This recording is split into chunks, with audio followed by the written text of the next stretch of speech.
spiked out. I could trip a referee. Tell by my attitude that I most definitely from.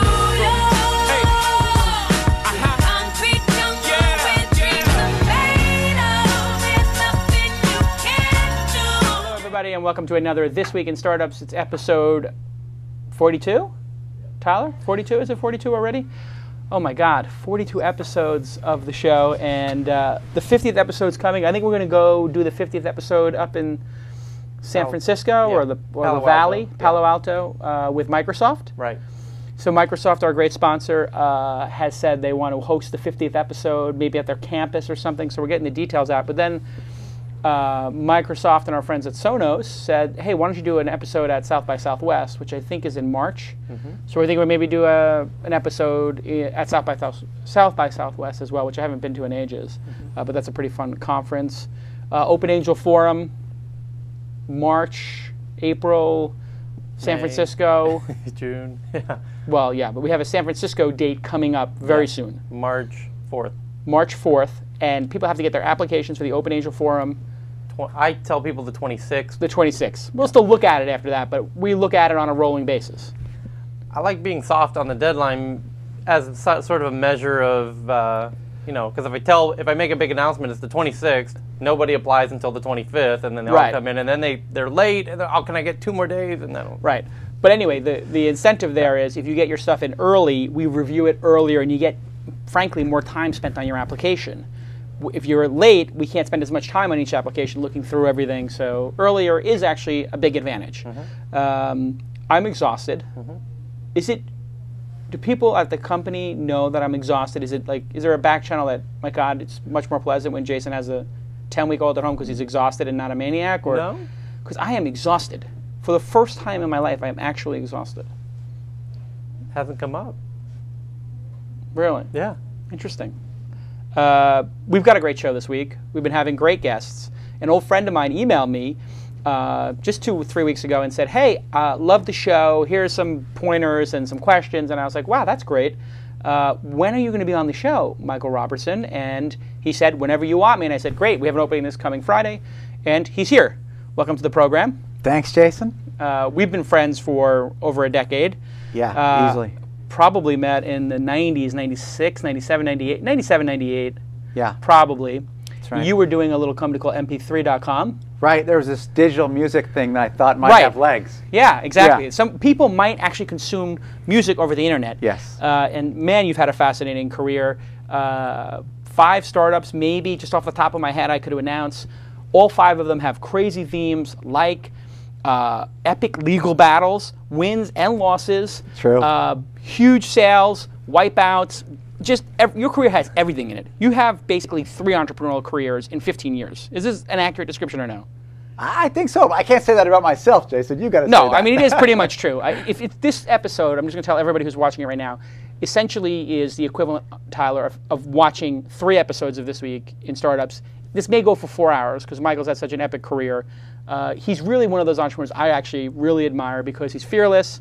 He takes on big problems, and he's not afraid to get his ass kicked. He's not afraid to kick ass. He'll fight. It's like a real gladiator. He's like a really one of our guys. Like if you said if you said there's a prototypical This Week in Startups guy, that would be Michael.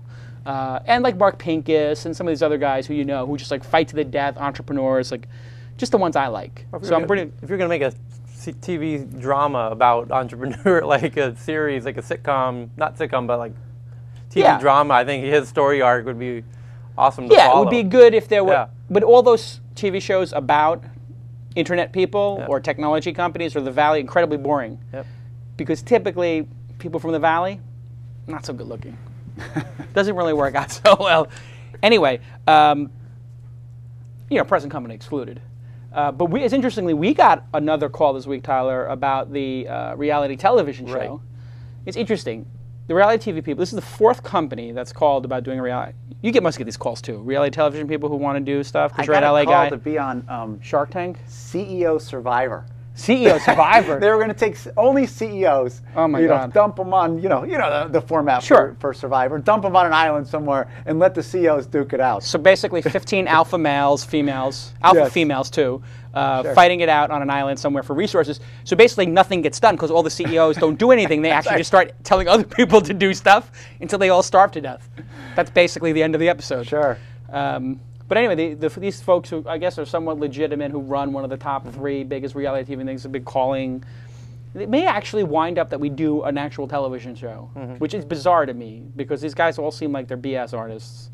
They all call, oh my God, they're so excited. And now we do this show, and now they're interested. But isn't this a good example or a good point for the viewers, which is if you sit around and wait for the show to have, we got this great idea for a show, and you go pitching all the shows, and then you have the conversations, and never got. But just go do it, and then they chase you, and then do it and do it and do it and do it until they have no choice but to make it a show. Yeah, it's in poker you would be raising. Yeah, you'd be the example of re-raising because it's like, listen, now these. I think what happened was the reality television show people were pitching us. Then we're like, we're gonna just do it ourselves, and then they feel like, gee, we have to get involved because the train is leaving the station. And it's gonna become competitive when this thing does make it because. They're probably thinking, you know what?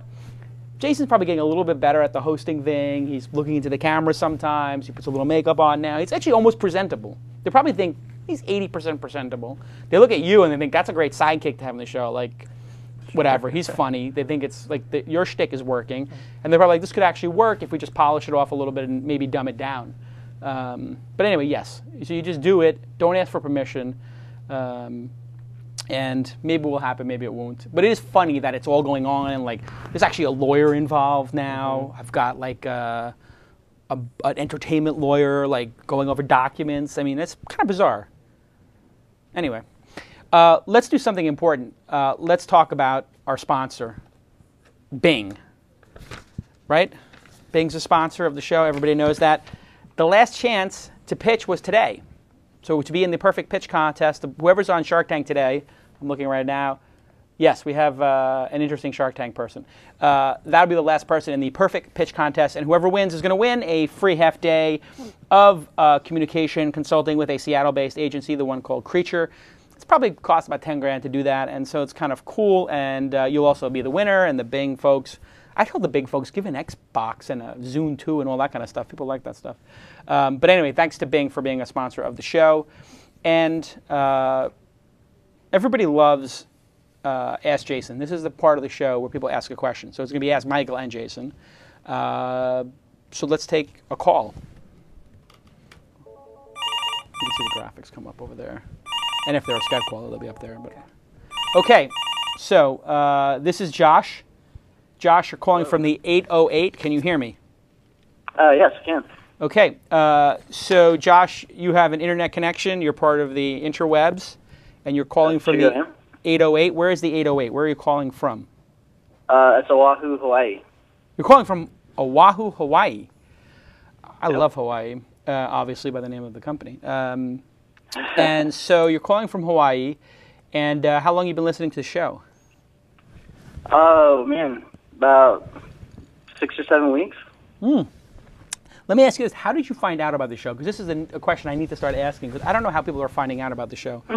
I'm guessing Twitter or socially, but... Well, yeah, I have a friend of mine from school sent me a tweet about it one day, and started watching it. Very good. Do you have a favorite episode now that you've been watching it for a couple of episodes? Do you have a favorite guest? I mean, I know this is played out, but I got to say that Gary Vee brought the energy when you guys had that episode. That's a good point. Gary Vee does bring a lot of energy. So, Michael, if you would like to become a favorite episode, you basically have to jump on the table like Tom Cruise and just be a little bit of a maniac. But no, yeah, Gary brings energy.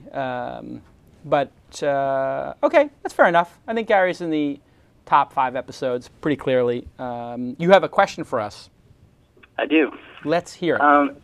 Well, here's my situation. I'm currently interviewing with a startup company, and I haven't gotten an offer made yet, but they told me that they're interested in offering equity in the company in exchange for a reduced salary. Okay. You know, I'm a web developer. I'm not super business savvy, I guess you could say, and I don't really know how to value, if they say we want you to take $10,000 less in salary a year and you get X amount of equity in the company, I don't know how to value that. Right. Just, okay, so... That's my question. What should I ask them to Sure. be able to get a better idea of how to value the share in the company they're offering me? This is a great question. Frequently, small startups will do this. Sometimes they'll do it with consulting firms like law firms, etc. So has this company raised money yet? An angel round?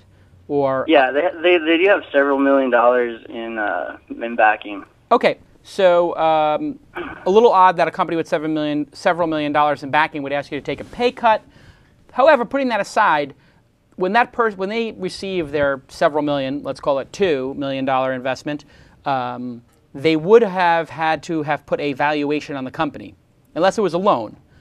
But even with a loan, there probably might be a cap on it. So you can say, what was the last valuation of the company? How many outstanding shares are there? And how many shares am I going to get? Now, they probably will be a little surprised, to be honest, when you do this.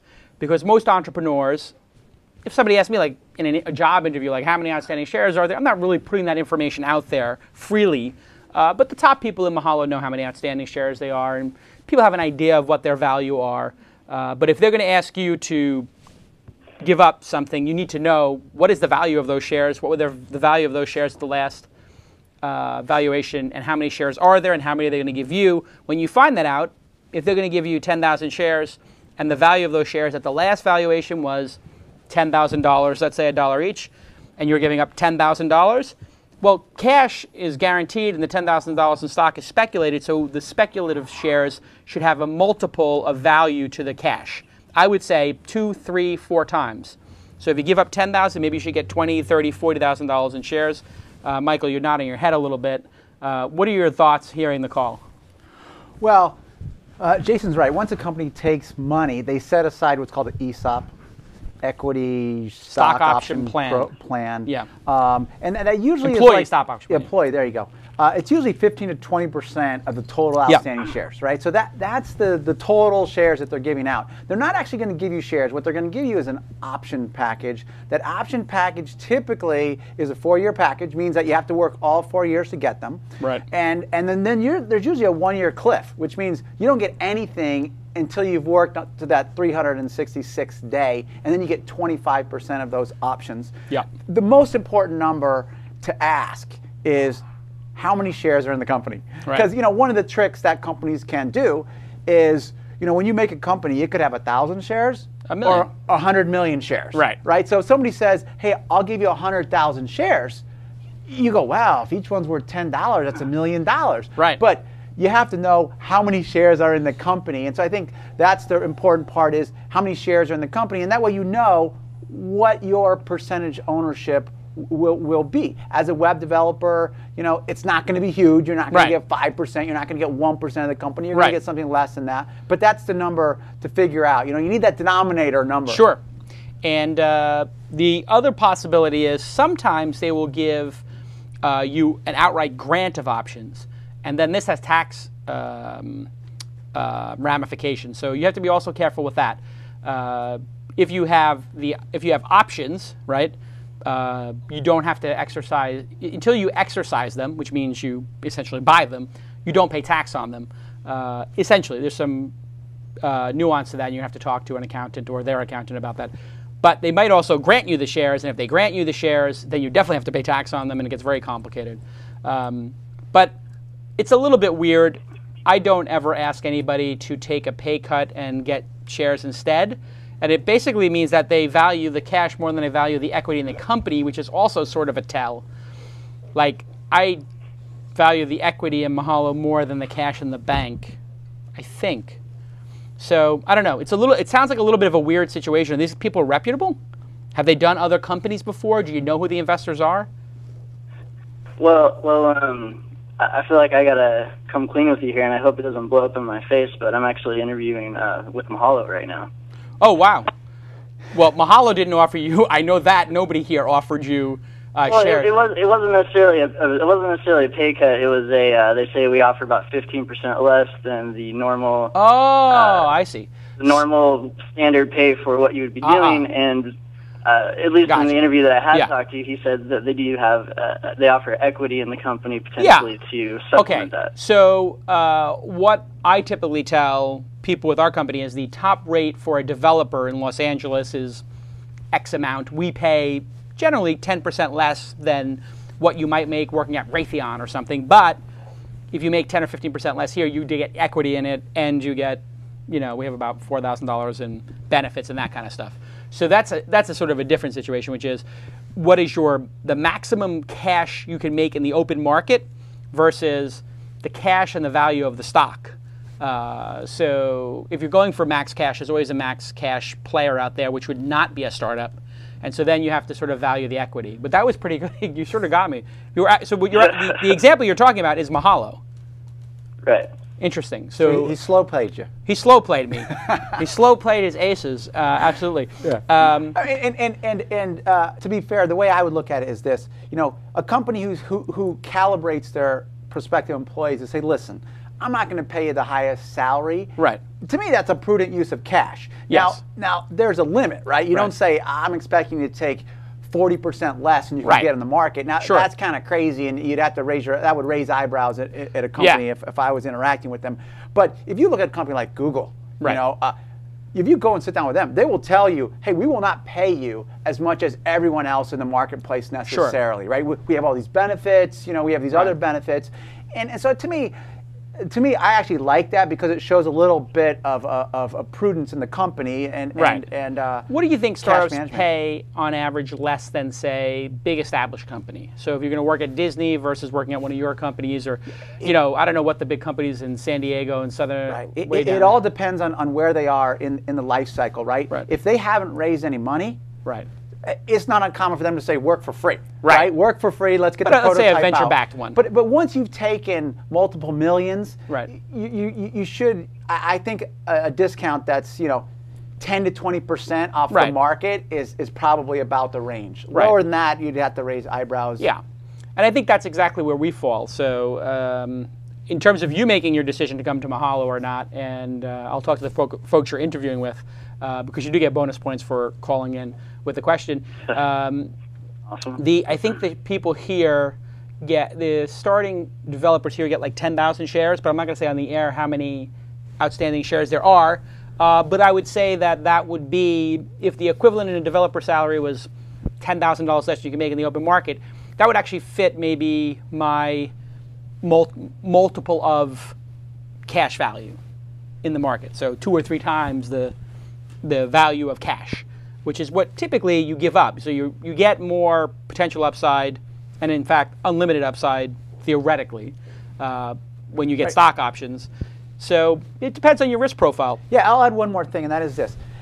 What you're really doing with a stock option is you have to assess, do you think this company will have value? Will it get sold? Will it go public? Yeah. Will those shares, those worthless pieces of paper today, turn into some cash? Right. To me, one of the big factors, look at the management, look at, do you like what the company does? But one of the things that's often overlooked is how much money did they take? Right.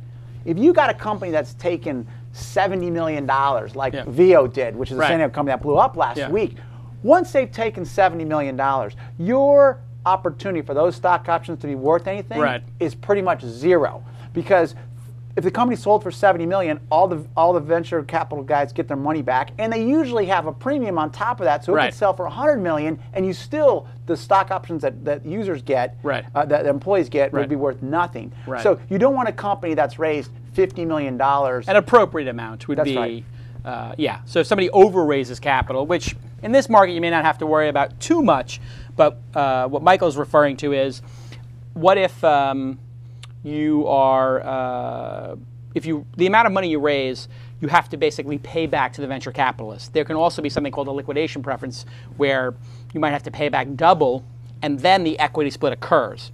So earlier Mike said, hey, maybe the employees own 15% of the company, and so if the company sells for $100 million and the company's raised 50, that 50 million, the first 50 million in, goes back to the investors, get their money back. Then the second 50 million, you get 15% of that. 7.5 million gets split between the employees, not 15 million gets split between employees. Do you understand that concept?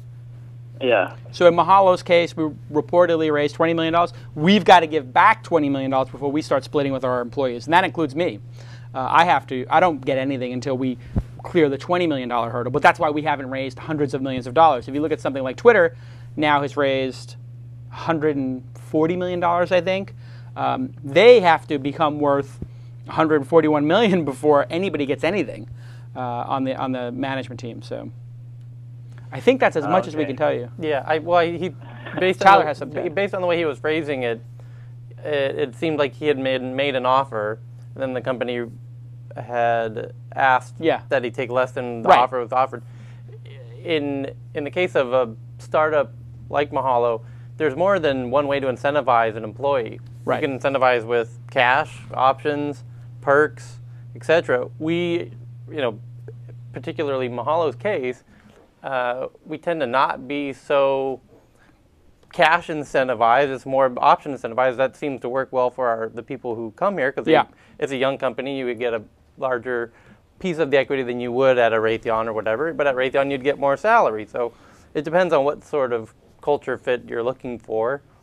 And we actually don't like people who are cash motivated, like short-term cash motivated. And I understand at different points in your life, you may be more or less cash motivated. And that's also a tell when you're an entrepreneur and you're hiring people. If somebody is max cash oriented, maybe they've got debt, maybe they've got 2 houses. That kind of person may not be the right person anyway to be at a startup because they're too distracted with all these other commitments they have or whatever to pay off these houses. I don't know. In your startups, what's your philosophy in terms of people who want max cash? What do you say when I run? Yeah. Because listen, if a guy says, "What's the maximum salary I can get?" and that's all he cares about, he will jump ship the first time an offer comes that's $10,000 more or $5,000 more. And there's always that offer. That's right. And and if a guy's looking, he's going to find something. So I like people that kind of say, "What can I do to make the company great?" Right. And if I make the company great, I'm going to get my share. I mean, that's the general attitude I like. If they like, "What's the maximum amount of money I can take from the company?" Right. That usually is a sign that may not be the most committed person. Yeah. Right. And what do you do when somebody comes to you and says, "Listen, I've been working for you for 2 years. I've learned a hell of a lot. My value has doubled, and I just got an offer for 50% more than I'm making here, or double." That must happen. Yeah. Happens to me sometimes. What do? Do you just say, "You know what? We can't reach, 50% more, but we're going to give you 10% more, or 20% more"? How do you deal with it? It's really on a case-by-case basis. Right. You look at your team and you say, "Hey, is this guy expendable? Right. Can I replace him? Do other people know what he knows?" Then you look at, how much more is he asking? Right. Is he coming in and saying, "Hey, I got 30% more because I came in as a junior person, and now I have a senior person offer at some other company because I'm, standing on the shoulders of this opportunity." You got to play it by ear. Yeah. The dangerous thing is if they're just motivated by money. Even if you say, "Okay, I'll match that offer," you just bought yourself a small amount of time because they'll just shop again. You just reset the clock. That's Basically, right. Another 3-6 months from now, they're going to want to do the same thing. I mean, I got respect for an employee that comes in and says, "Hey, man, I need a little more money. I got a new kid. I just bought a house," or whatever. Yeah. Reality, life. Yeah. Exactly. But if they say, "You have to beat this offer or I don't work anymore," I usually thank them for their time and say bye-bye. Yeah. Interesting. So there you got both perspectives of from an employee and an employer. Anything else, Josh? No, I think that's it. Great. Good job. Hopefully, if everything goes well, I'll be meeting you soon. Yeah, that's awesome. I think I know. You may have responded to me, and I forwarded your resume on. Is that? Yeah, that's true. I remember because I remember seeing Hawaii in the title. So you were actually considering moving from Hawaii to Santa Monica. Yeah, for the job if it works out. That's awesome. I like that commitment too. When people move to the area, I would say, how many people here have moved, Tyler, to work at the company? Is it out of the 30 people or so? Is it 5, 6? Yeah, something like that. We like to import people. More recently than more recently, yeah. Okay, good talking to you. That was good. Definitely. He totally got me. I'm like, Mahalo is offering you more. I'm like, who offered you equity instead of cash? But I think he was phrasing it a little differently. It was a little loaded. It was a little loaded. Just a slight little bit. It's different. I would never say to somebody like, how much you want to make? Okay, I'll give you 15% less for this much equity. I think what they probably said to him in the interview was, and we're honest about this, we pay a little bit less than the high end of the market, but not low, just like right in the middle. And but we give equity and breakfast, lunch, and 3 o'clock and 5 o'clock snacks brought to your desk every day. Okay, so we should do the next part of the show, which is the Shark Tank. Somebody's going to pitch us. Got it. And they're going to have 60 seconds. So let's get this next caller.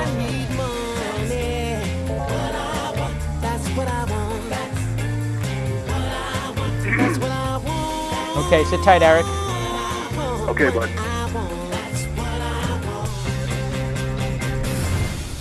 All right. So, Eric, you are calling from the 661. Where is that? That's Valencia. Valencia. Okay. So I've done like 3 startups. Mike's done 5 and at least. You got 8 startups basically at the table. We've come up with a lot of ideas. We've probably invested in some ideas between us. So this should be pretty good, I'm thinking. You know the rules. You have 60 seconds. And I'm going to ask everybody in the chat room to give 2 ratings. One is how good was the pitch? So you just put pitch and then a number 1 to 10. And then how good is the idea? And then under the idea, 1 to 10 as well. I'll ask you guys to do that in the room as well, Michael and Tyler. And so are you ready? I'm all set. 3, 2, go. Great. Today there are 6.5 million timeshares owned at 5,000 resorts around the world. Marriott, Hilton, Hyatt, Starwood. For instance, we own a week in Kauai, Hawaii, and we go on vacation every year because we own that week. Now, some years we opt to trade that week with another owner at another resort in another location. That's called a timeshare exchange. And millions of these happen every year. 95% of them through 2 companies, billion-dollar companies. And they make their money on annual membership fees and trading fees. We've created a social network that created a platform for exchanges to happen all over the world for free. We've created a purpose-driven social network, not replacing Facebook, but integrating into it in order to solve the problem. The outcome is we save owners hundreds every year on their vacations, and we get more people on more vacations, and we think that's incredibly important. Thank you. Okay. You did that in, I think, under 45 seconds. I'm going to take a look in the chat room and see what they thought of your pitch. I'm going to ask Michael what you thought of the pitch. How well did he explain his idea? And it's supposed to be an elevator pitch, so take that into account. And then what do you think of the idea? A social network for timeshare people. I feel like I lost the last 15 seconds where he says how he makes money. Right. Because I thought it was a fantastic pitch. He had me going like, hey, here's the problem. There's 2 entrenched guys. I love going after the entrenched guys. Yeah, right? that's sort of your thing. Yeah, I want to kick the guys that are there, and I want to pull a chair up to the table and say, there's a new guy in town. And so I like the pitch, but I think that you could have used that last 15 seconds to tell me, how do you make money and how much do they charge, right? So like I want to know how you're going to undercut them. So overall, you give the pitch 1 to 10? I would say it's a 7, and if you would have included how he made money, it could be a 10. Right. Okay. And then the idea, social network around time sharing. I hate the social network part. I like the idea. You know, so I mean, social networks are a huge fad. Blah blah. Facebook. I just think you add all this baggage. Who really gives a shit about the? Can I say that? We're on the internet. You can. Yeah. You know, I think so. Who cares about the social network part? The point is hooking up these exchange partners. Right. You don't want to compete with Facebook. They'll kill you on the social networking side. So be a Facebook plugin. Right. You know, and leverage that community for your core value, which is the exchange. And I see the people in the room not disagreeing. A lot of people 7, 8. 8.5, 10, 7, 8, 8, 8, 10, 7 on the pitch. And then on the idea side, I see 6, 8, 10, 5, 6, 9, 7, 6, 4, 7, 5, 9, 10, 9. So all of the numbers are above 5 in general. And I'm going to agree how you make money. What's the economic disparity? Yeah. What do the guys today charge and what do you charge? Tell me that. That could give me a 9 in the book. Exactly. So why don't you answer that question first? How much does it cost to go through, I'm guessing like RCI is the big one out there.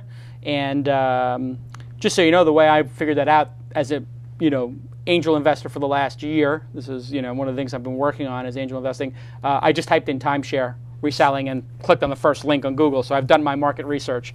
So how much does RCI charge, and how much do you charge? They charge $100 every year, whether you trade or not, to be part of the club. Then they charge anywhere between $140 and $180 when you make the transaction happen. Oh yeah, there's huge margin for you to grab there. Yeah. Right. And you have a paywall. Basically, to even start participating, you got to drop down a Benjamin, which is crazy. I mean, for this day and age. So I'm assuming yours is free to join because I just joined. Right. Right. Oh, you did? I just did. I have it on the site here. The site is actually built, Timeshare Juice, and it has a Facebook Connect, and I connected with Facebook, and my name is Jason on the site. Yeah, the workflow is great for signing in, and here's the dashboard, and I can complete my profile and earn 100 points, and you've got all that great sort of standard, fill out your profile stuff that you would expect. So how are you going to charge? Well, there's two ways to monetize. The first is to understand the market, and that the branded timeshares command a higher sales price than non-branded. So the Marriott resort is going to get a higher price than Joe's resort. And we understand that, so we're going to allow these major resorts to have brand development on our beautiful community. And because of that, they're going to want to advertise in a nice way to develop that brand in order to get timeshare owners attracted to buying more timeshares. See, timeshare owners actually are statistically more apt to buy another unit than a non-owner. The second way is I'm sorry, do you have a just question? on the first one, I'm guessing what you just said, which you said in a really long way, is the people the timeshare owners like Marriott's are going to pay to market themselves on the site. Is that what you meant? They're going to advertise on the site, pay a sponsorship fee? Right. Okay, say it that way next time, because you took about 3 minutes to say basically premium listings or sponsorship fees. And what's the second way? And the second way? The second way is when you book your week, that's the center of the universe. After that, you book your airfare, your day trips, your hotel, your car. So we can go ahead and help them book everything else from there forward and take a piece of the action. Got it. I like the second one, hate the first one, but what jumps to my mind is that if you got guys charging $100 a year just to play, right? And you know that as soon as you do that, 98% of the people ain't paying the $100. Right. So you're not touching 98% of the market. And then they charge $150 every time there's a transaction. Why wouldn't you just come in at $49 and still have an incredible price disparity? Free entry, right? Free entry, but $49, so you're still getting a piece of the action, way undercutting the entrenched guys. And then layer on that, hey, you booked the timeshare, now buy your air tickets or the taxi cab or whatever. That's what jumps out at me. Yeah, I'm going to agree there. I think simple pricing is always better, and open is always better than closed. I don't know, the premium listings, maybe people will buy those, who knows. You've got to get huge traffic to get that. You got to get to some traffic. sort of amount of scale, and so that's questionable, if you will. I'm looking at right now, though, I have to say a couple of things I'll give you a thumbs up on. One, I like the name, Timeshare Juice. It's fun, and it's like easy to remember, and it's got timeshare in it, so it's going to SEO well, and it's got juice, which is sort of a cool word. I like the design too. Not usually a fan of like lime green, but I am for the site, and it's clean, and it's Web 2y, and I actually did the sign-up process through Facebook during the 45 seconds when you were pitching, or actually maybe the 15 seconds at the end. What is the state of this company? You funded it yourself. How much has been invested in it, and how long has it been out? We launched it last month, January, and I funded it myself out of pocket. And you're a programmer, or you have you're just a fan of timeshares? Yeah, I own a timeshare, and I love timeshares, and I hired a programmer to whip this up. Okay, so you are a passionate user of timeshares. You're not like somebody selling timeshares or something like that. That's an interesting thing, from an angel perspective, or even from a venture capitalist perspective. They love when somebody fixes a problem in the market because it was a pain point for them as a customer. And I think that was MP3.com. That was sort of your thing. You wanted to have an easier way, if I remember the heritage correctly. Yeah. You want an easy way to just move your music around. Right. Well, let me ask one question. How are you going to get customers? How do you get the buyers, the sellers there? What are your ideas? Well, initially we've been doing some testing on Google AdWords and some other sites, and the traffic has been actually pretty good considering we haven't really done much. At this point, I'm really still testing out can this platform support trading as we scale up. So I don't have the silver bullet on how we attract 1 million people in the next 6 months. I don't know that yet. Okay, well, let me give you my 2 seconds on that. Okay. And this is the counsel I give every entrepreneur. We all approach this like, here's a problem, I'm going to solve it. And we put all of our brain on solving this, and you really identified a problem, and you've come up with a solution, and I think that's all great.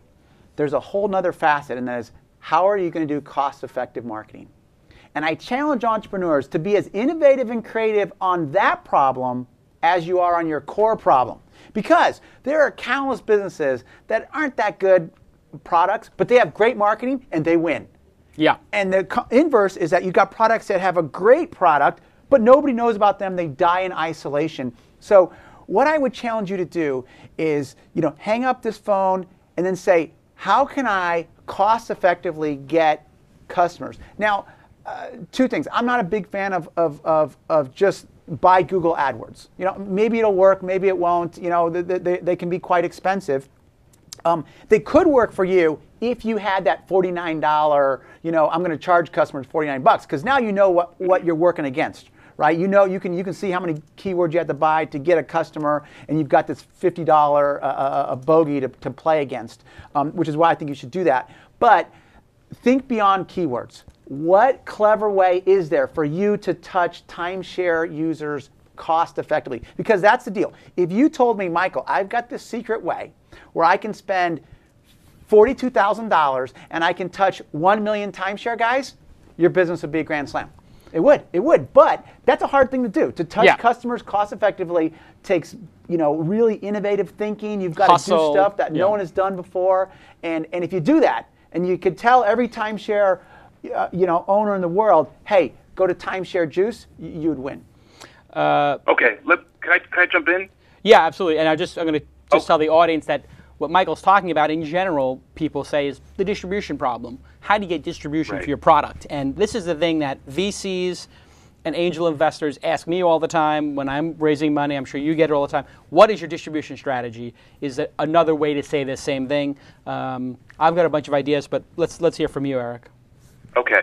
So the situation right now is timeshare overall has been growing at over 15% a year for over 10 years. So it's been it's been an explosion, except for this year. Now ownership is down, timeshare is down, and resorts are feeling the pinch. So my approach is we're going to call every resort club and say, look, here's what's happening. People are looking at their resorts. It's too expensive. They want to sell their units. People aren't traveling. Here's a new exchange club. It'll take $250 a year off their ownership costs. Here's a new club for you to promote into your ownership base, and it's going to get more people traveling to your resort every single year.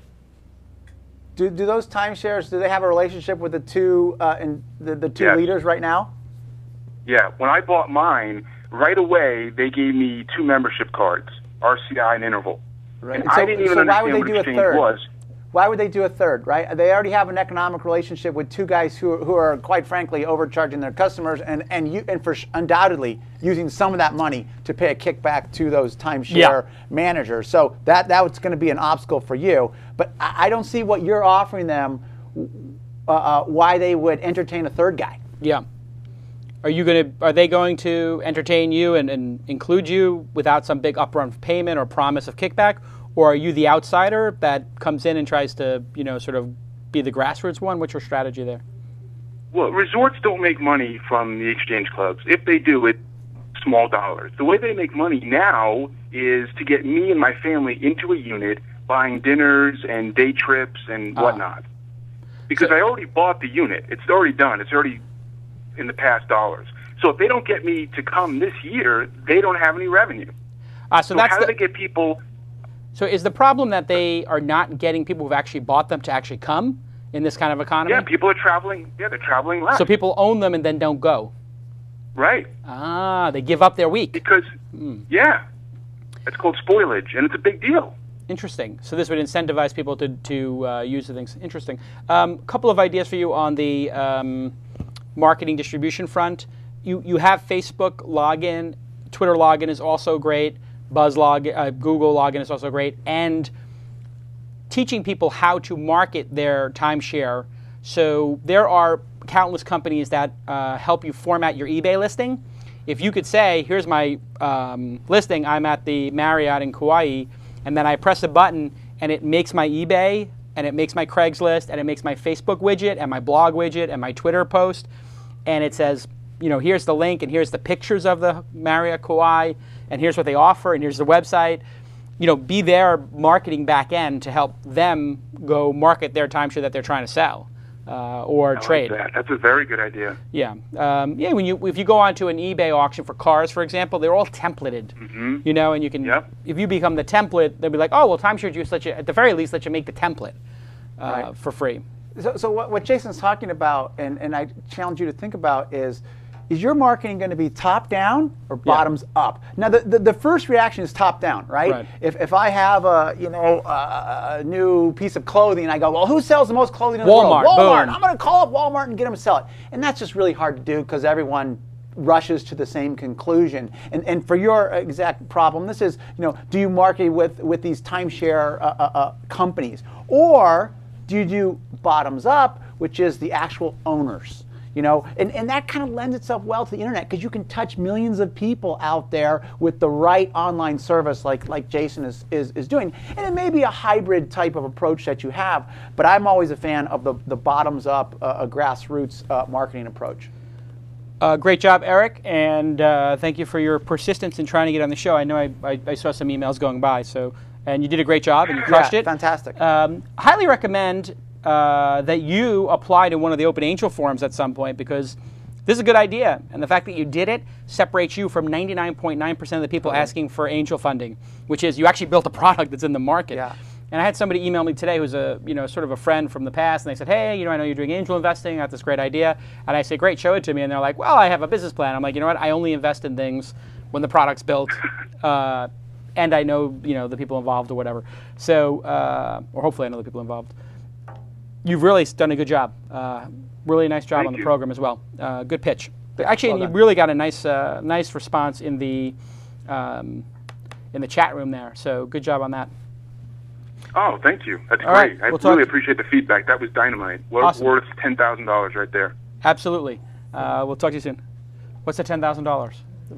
The brilliance that you imparted to him. Oh, he said it was worth $10,000. He put a value of $10,000? Right. I think he said that's $5,000 each. I think he said he's a new sponsor of Twist. Isn't that what it is? Oh, is that what he said? Basically, yeah. Timeshare Juice is a new sponsor. Timeshare Juice is a new sponsor. Well, basically, the Shark Tank is a way of sort of getting a back end sponsorship. I think some people realize that now. It's like, wait a second, if I get on the Shark Tank, 25,000 people are going to hear about my product and tweet it. And another great product, of course, is DNA Mail. DNA Mail. Everybody loves DNA Mail. $2.95 to host all of your Exchange or your Gmail. Do you do like all the IT when you do a startup company and in-house, or do you outsource all that stuff? Outsource it. Of course you do. And DNA Mail is great at outsourcing, and we thank them for sponsoring the program from the beginning. And another great company that's been sponsoring the show from the beginning is WebSpy. WebSpy is a great monitoring service. And when I'm doing them here, you can pull them up, right? There you go. On the screen, and they monitor all the server activity going on, from employees' internet access to mail service to web host, and you can analyze what's going on in your network. There's a lot of things going on in networks right now that is not good, like China and all that kind of stuff. Did you read that today? They're using universities to hack all these things. But you want to know what's going on in your network, and WebSpy will help you do that. Thank you to WebSpy for sponsoring the program. Those were two good calls. I feel like the call quality is going up. Is it because the call quality is going up, or are we doing a better job filtering? What is it, Tyler? I take a little more time with them, going through. Oh, you're spending more time filtering through them. Yeah. And the way people get onto Ask Jason and the Shark Tank is on our blog, thisweekinstartups.com. There's a link that says contact, and you click on the contact. There's a form, and in the form you can say, I want to be on Shark Tank or Ask Jason or anything, and some other point that you want to discuss. So, okay, so that leaves us to the interview segment of the program. I've interviewed you before at different conferences and stuff like Yeah. that when I was a journalist. Sure.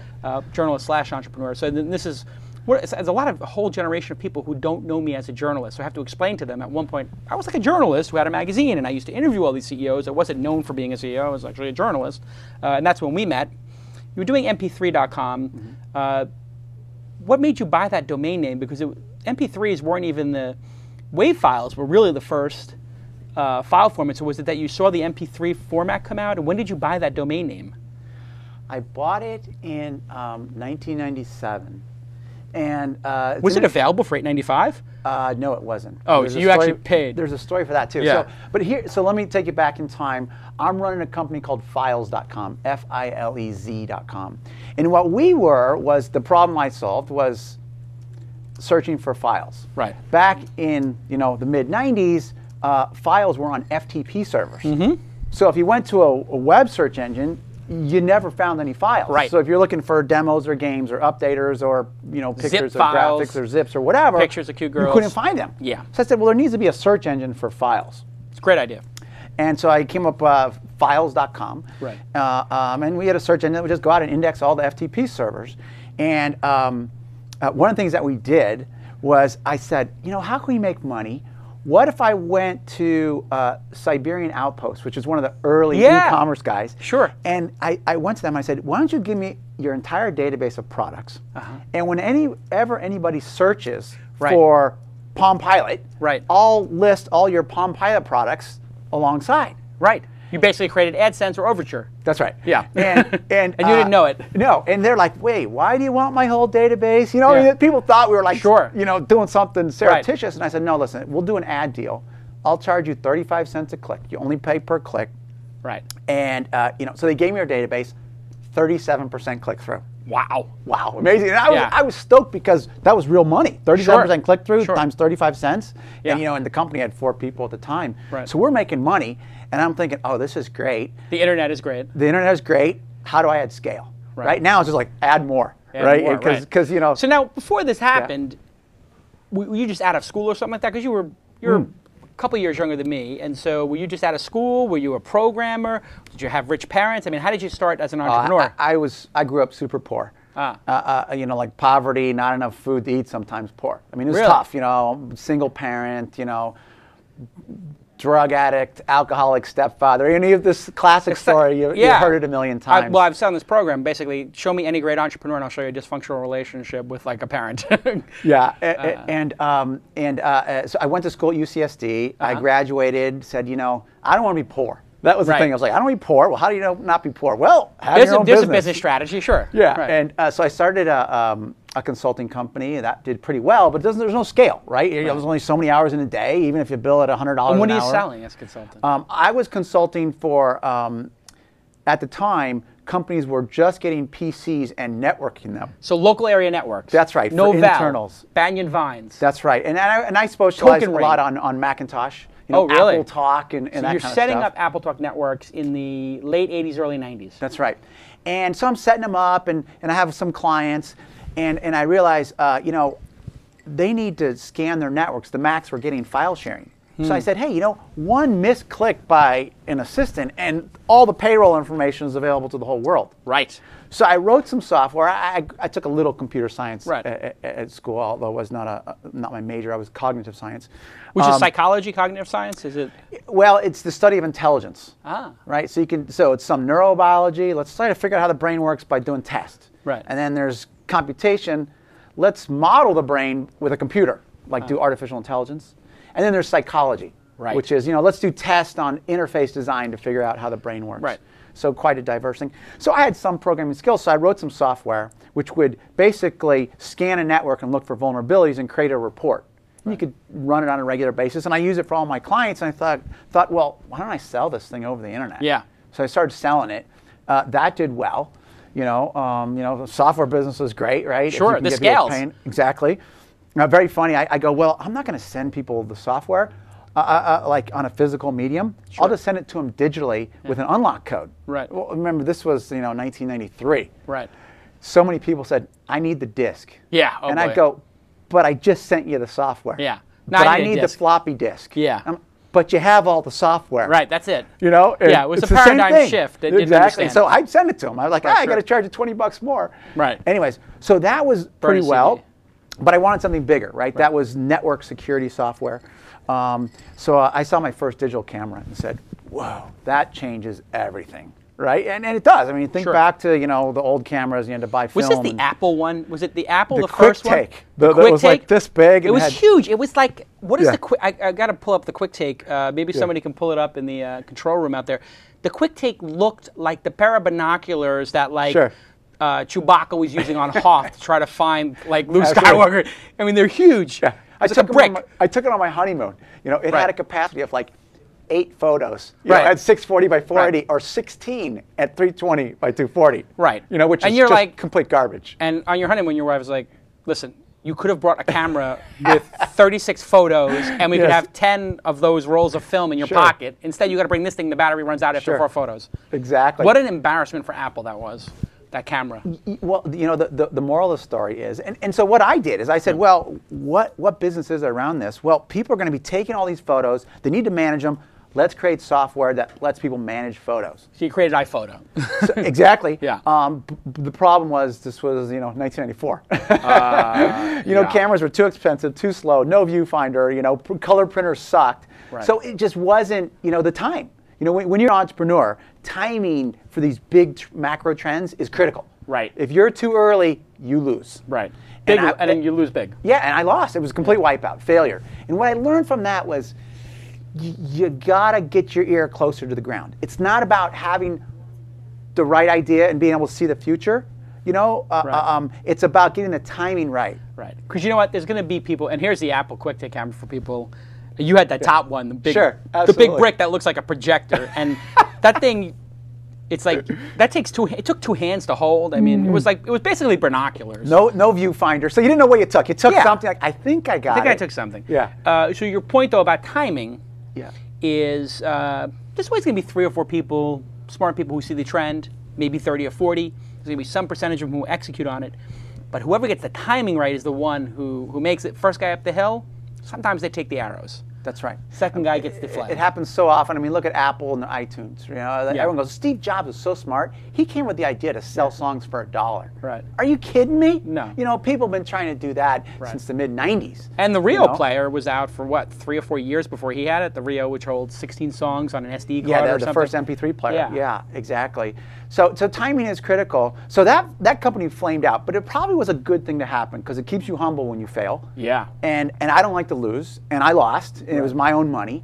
And I grew up poor, so I care about money. Right. And I said, you know what? My next business, I gotta listen to the data points that I see.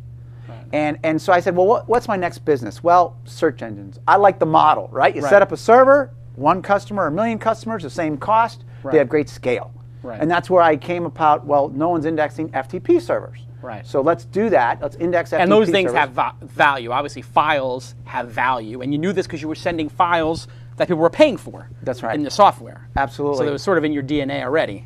Right. So I set up files, and we started making money using the ad model that I had dreamed up, and you know, people always print out, this are the top 100 search terms, right? We know it's Britney Spears or now it's Tiger Woods or whatever, right, and people always focus on the top. That's not the place to look. If you're an entrepreneur, look to the bottom, right, and ask yourself, what's on that list for the first time that has never been on the list before? Right. Because by the time it floats to the top, it's too late. Right. You know, by the time it floats to the top, you can't capitalize on it. Well, I saw this thing called MP3. You know, popped onto the list. And my analysis was quite simple. It was like, I don't care what it is. I'm going to go create an MP3 site and get more search users. I'm just going to use it as a marketing engine for files.com. You know, so I didn't care. It could have been Barbie clothes, could have been, you know, guns. It didn't matter. Well, it turns out it was digital music, right? Right. So there's 4 guys in the company. I tell my guy, hey, you know, my sales guy, hey, go find an MP3 website and I'll buy it and I'll go get a good domain. Because at the time it was really underground. Right. You know, it was just MP3s. People didn't even know what that meant, and people were using WAV files and and people were used to real audio, which had you know, pretty horrible, terrible quality and stuff like that. So I looked to see, all right, what domain? I don't know, let me try mp3.com, right? Right. So I try it, and damn, it's registered. So I go to it. Nothing pops up, you know. And this would have been 1997 before people like kind of did domain, you know, prospecting. Exactly. So I thought this was something big. I could see it moving up my charts. So I sent an email to the guy to buy it. I said, hey, well, I want to buy mp3.com. And he writes back, what are you going to do with it? Well, I wasn't really sure. Right. So I said, I'm going to create an MP3 information site. And he writes back to me, what's MP3? Now, at this point, I'm puzzled. Because again, this is before domain prospecting. And I say, well, it's this audio compression for music. But if you didn't know what MP3 is, why did you register it? Right. And he writes back and says, and this will take you way back. Right. Initially, when you registered domain names, there's only one place to get it from. It was called Internic. Internic, yeah. Yeah, run by Network Solutions. And when you registered a domain name, they would assign you a username. And your username was your initials. And the number incrementing. Yeah. And so I was MR121, apparently the 121st guy with MR. MR. Well, he registered a domain name. They wrote back to him and said, you're MP3. And he says, well, while I'm here, I'll register that too. Complete whim. You know, no idea what it was. Yeah, I mean, crazy. That's engineer, right? Yeah. So I send him, you know, I say, hey, I'll pay you $1,000. Now, it may not sound like a lot of money now, but back in 1997, before people bought and sold domains, right. and I had just had a flame-out company. I had just moved into a new house. I had no furniture in my house. I'm driving an '87 beat-up car. I have a brand new baby. I have no health insurance. You know, $1,000 was a lot of money. Right. You know, I go home to my wife. I say, hey, honey, I bought a new domain today. And she said, what'd you buy? mp3.com. What'd you pay? $1,000. She's like, what? She's like, diapers, formula, car seat, stroller. That's two consonants in a number. It doesn't mean anything. Yeah. No, it's going to be big. It's going to be huge. It could be huge. Right? And so the women who marry entrepreneurs, in fairness, know what they're getting into. Sure. In general. I mean, your wife has to be a saint to marry a guy who's like done 3 companies in 3 years, and you know, her at that story point, now is I saw it all along. You saw it all along. I knew you were going to make it. You know? It's good that you were with your wife before you hit it big too. It's always nice. Like you were struggling, and you went through the struggle together. Absolutely, yeah. She's been there through the hard times and the easy times. But then, so I turn on mp3.com, the domain name, right? We end up buying an MP3 website called MP3 Shopping Mall, which was run by a 16-year-old out of the Netherlands. And I just changed the name to mp3.com. I turn it on. Boom. The first day, 10,000 unique visitors. And all I did was turn it on. Right. You know. Now, meanwhile, Files, which I had been marketing like a crazy man, you know, cross links and putting my search box everywhere and all this stuff, was getting 35 to 50,000 uniques a day, which was a lot for 96-ish. But here's a new site with no marketing whatsoever, 10,000 people that first day, and we didn't send out a press release or anything. And I thought, whoa, something big is happening here, and I need to get in front of it. And that's really what led me to MP3.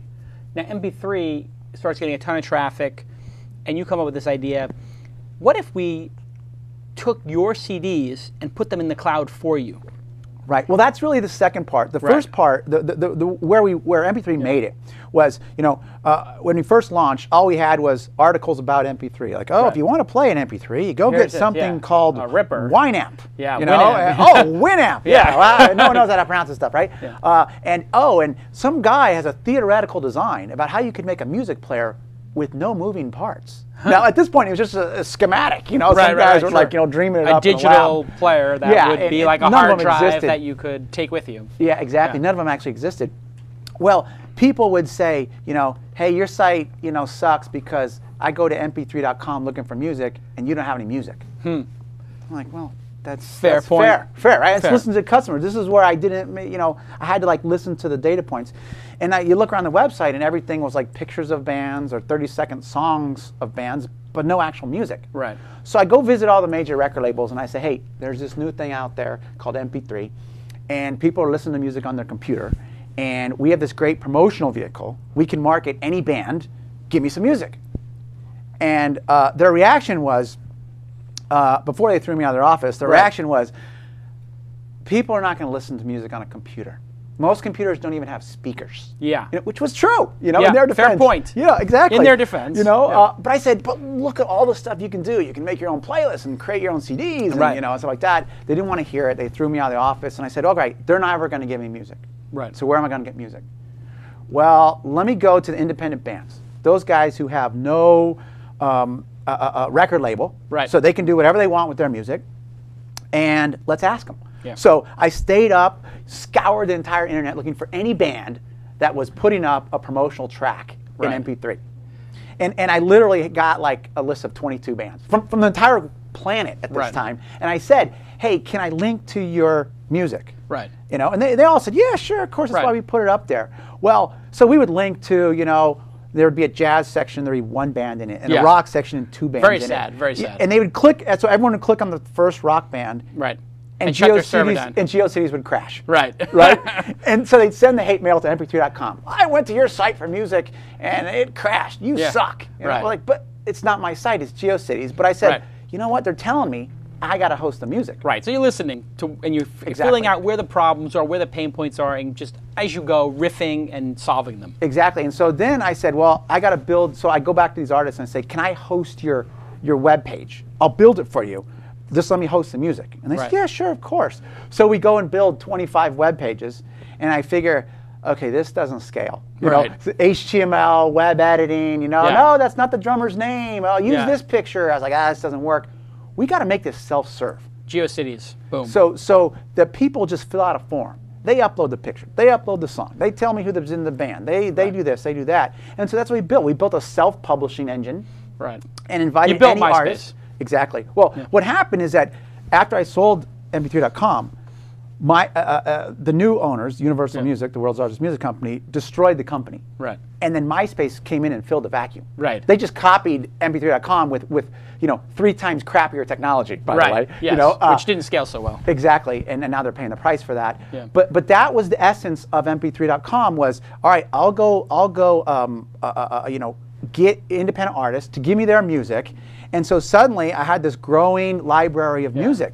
Now, all the music people said, this guy, Robertson, is an idiot. Right. Let me tell you all of the things that he did wrong. Number one, the company name, MP3.com. Now, today, the story is, man, you were so lucky to get the domain name. Right. You know what? And it always makes me a little mad. I get like, well, screw you. You could have bought it. Yeah. I'm like, luck. It's not luck. You saw is a factor of hard work. Yes, it really is. In fact, if you rewind the clock, what they said was, well, that's stupid to name your company after a format. Right. That's like naming your company Betamax.com. Right. Right? The new thing will come along, you'll get obsoleted and irrelevant. And I said, no. It's not about audio technology. It's about what consumers can do with music. They don't care about the audio compression. What the other music people said was like, well, you just accept everybody. Right? Because that was my thing. I was like, well, music is very subjective. Sure. What you like, I think, sucks, and vice versa. Yeah. So I'll just let everybody sign up. And what's the cost of everybody signing up? Nothing. Yeah, I mean, the cost of hard disk and bandwidth was plumbing. They said, oh, you're going to go bankrupt. I'm like, are you kidding me? Every week I open the paper and the cost of hard disk and bandwidth goes down because we were offering truly free hosting, which was pretty novel for big files at the time, MP3s. Yeah. And they said, well, you're just going to have a pile of crap. Right. You're going to have, everyone's going to load, the Star Spangled Banner, arm farting or whatever, and it's going to be crap. And I said, well, you have to accept the crap to get the gems. Right.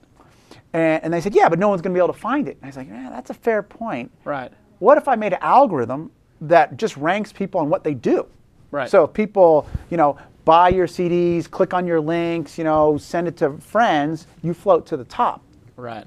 And this proved to be genius. Right. For not only because it self-selected the music, but what it did is it turned every artist into a marketing engine. Right. So now there was a competition to get to the front page. You basically had you created cloud computing and Dig and iTunes and MySpace and had all those sort of elements in MP3.com. That's right. And you don't get too much credit for, but those things were all there. Yeah, that's ancient history. Right? People know what they know today. Yeah. But I will tell you a funny story. When I really knew I hit it, I'm driving through Taco Bell. Right. And they got the little window that juts out, the little drive-through window. Sure. And I see a bumper sticker on there that says mp3.com/some band name. I forget the band name. And I was like, how cool is that? Right. Which then became the MySpace sort of, rallying cry is that all the bands had that on everything, T-shirts. That's right. And I was this like, how cool is that? They're marketing my company for Right. me, all over the planet. And that proved to be really, because the more artists we got, the more music we had, the more music we had, the more fans we had, the more fans we had, the more artists needed to be there. And it was this network effect that you see in eBay and Skype and others. And so now when you think about the entrepreneurial process and you hear that story of how MP3 grew, it wasn't like you had any idea what this business would end up being. You basically knew there was a trend there, was some rising tide of digital music, and you decide, screw it, I'm going to attack that space and just solve problems in it over time, and eventually will turn into some business.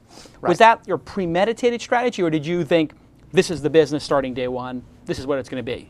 No, it was really evolutionary. Yeah. I mean, when somebody hands me a 30-page business plan, I say you're dreaming. Right. Because in a business plan, what you're saying is, let me predict everything that will happen in the future. Right. That's not possible. Right. It's not possible, right? No one's psychic. You can't tell what's going to happen in the future. You can have a good idea.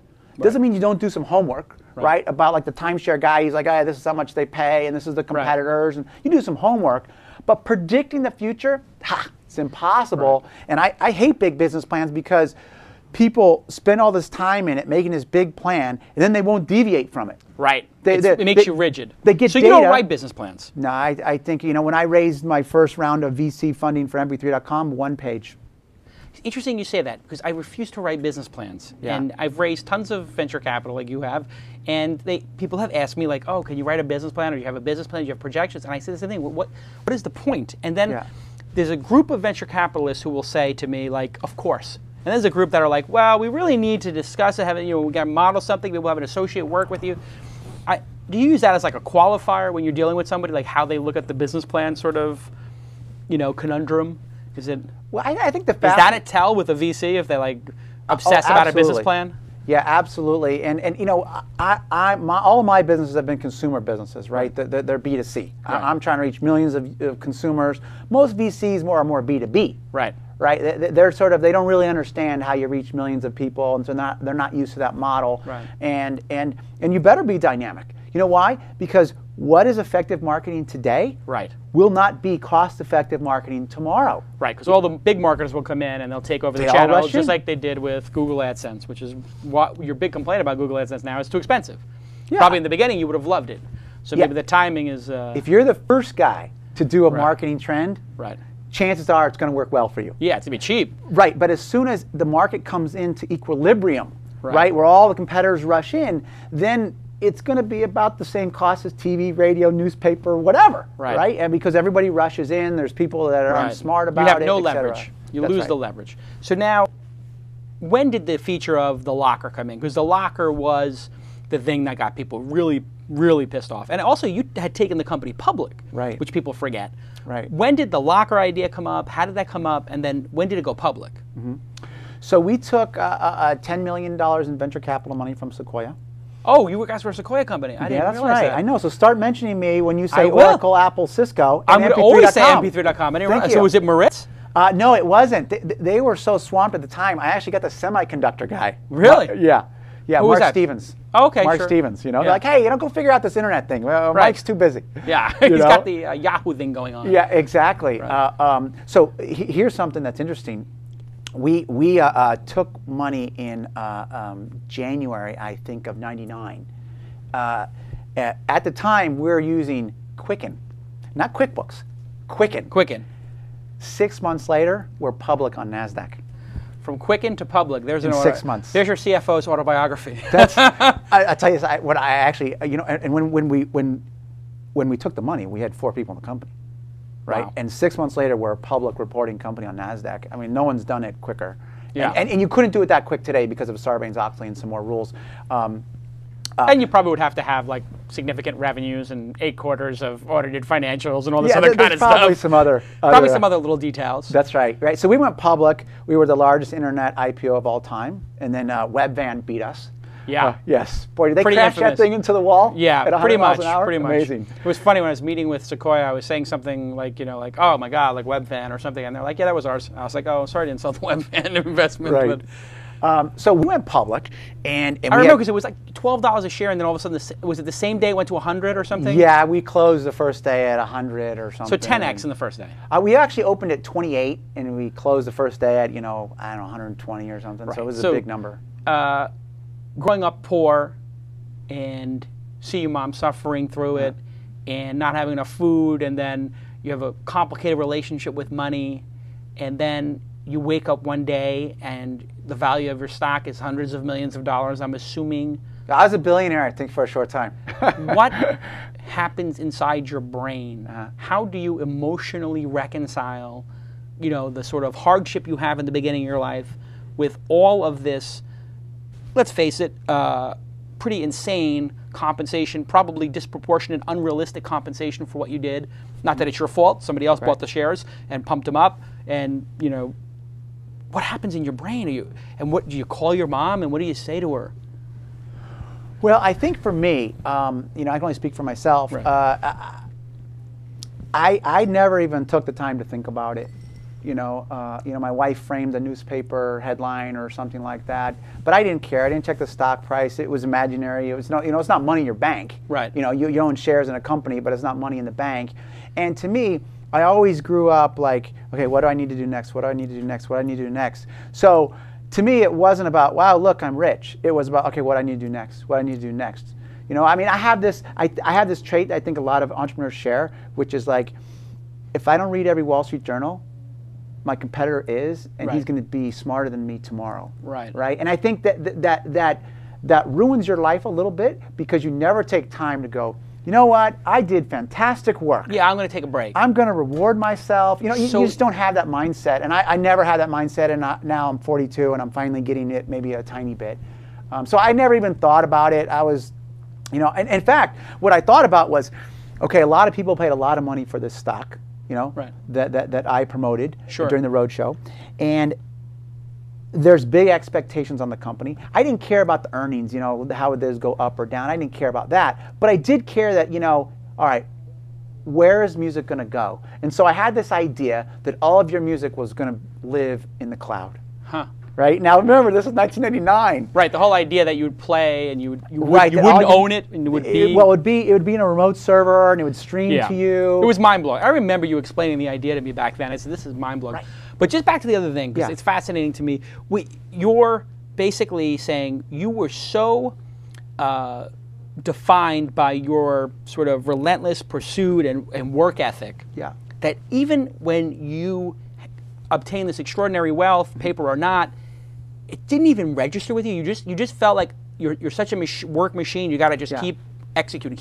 Yeah, and you don't even stop to say, you know what? Look at all this money I made, and let me revel in it for a minute. It doesn't really matter to you. It really matters to you is work. That's how defined you are by your work.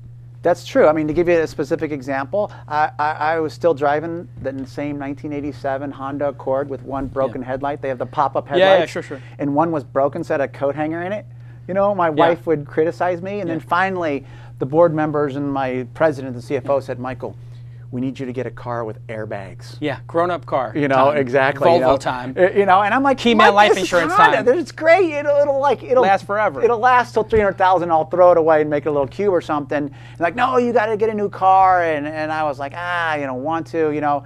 And now at 42, you said you're actually taking a moment to maybe stop working for a day and say, I'm going to just chill out and enjoy what I've accomplished? Yeah, I got two boys. They're 11 and 12. And, and you see them growing up. Yeah. And that sort of says, whoa, hey, they're growing up. You better spend time with them now because once you're 18, bye-bye. Yep. And I think that is a bigger influence to make you slow down a little bit, smell some roses, rather than just, money in an account.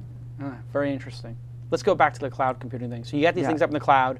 Right. Well, the problem was, so I said, all right, how do we get all your music into the cloud? Because this was 1999, and nobody had any bandwidth. The average person had a 28.8 modem. Had a 28.8 modem. If you were cutting edge, it was 56. Right. So to download an MP3 on a 28.8 modem, it was like 20 minutes. Yeah, it was like 20 minutes. No joke. Yeah. And so the question was, well, how are you going to get the music up? And it dawned on me, well, the music Jason cares about, he already owns. That's Right. his CD collection. Right. Right? So he's I have got to the figure Wall. out. He's got Pink Floyd The Wall, and he's got Dark Side of the Moon. Exactly. He's got Thriller. I don't got to give him every song in the world. Right. If I could come up with a way to take his CDs and teleport those to the internet Right. and let him listen to that, that would be sufficiently good Right. for version 1.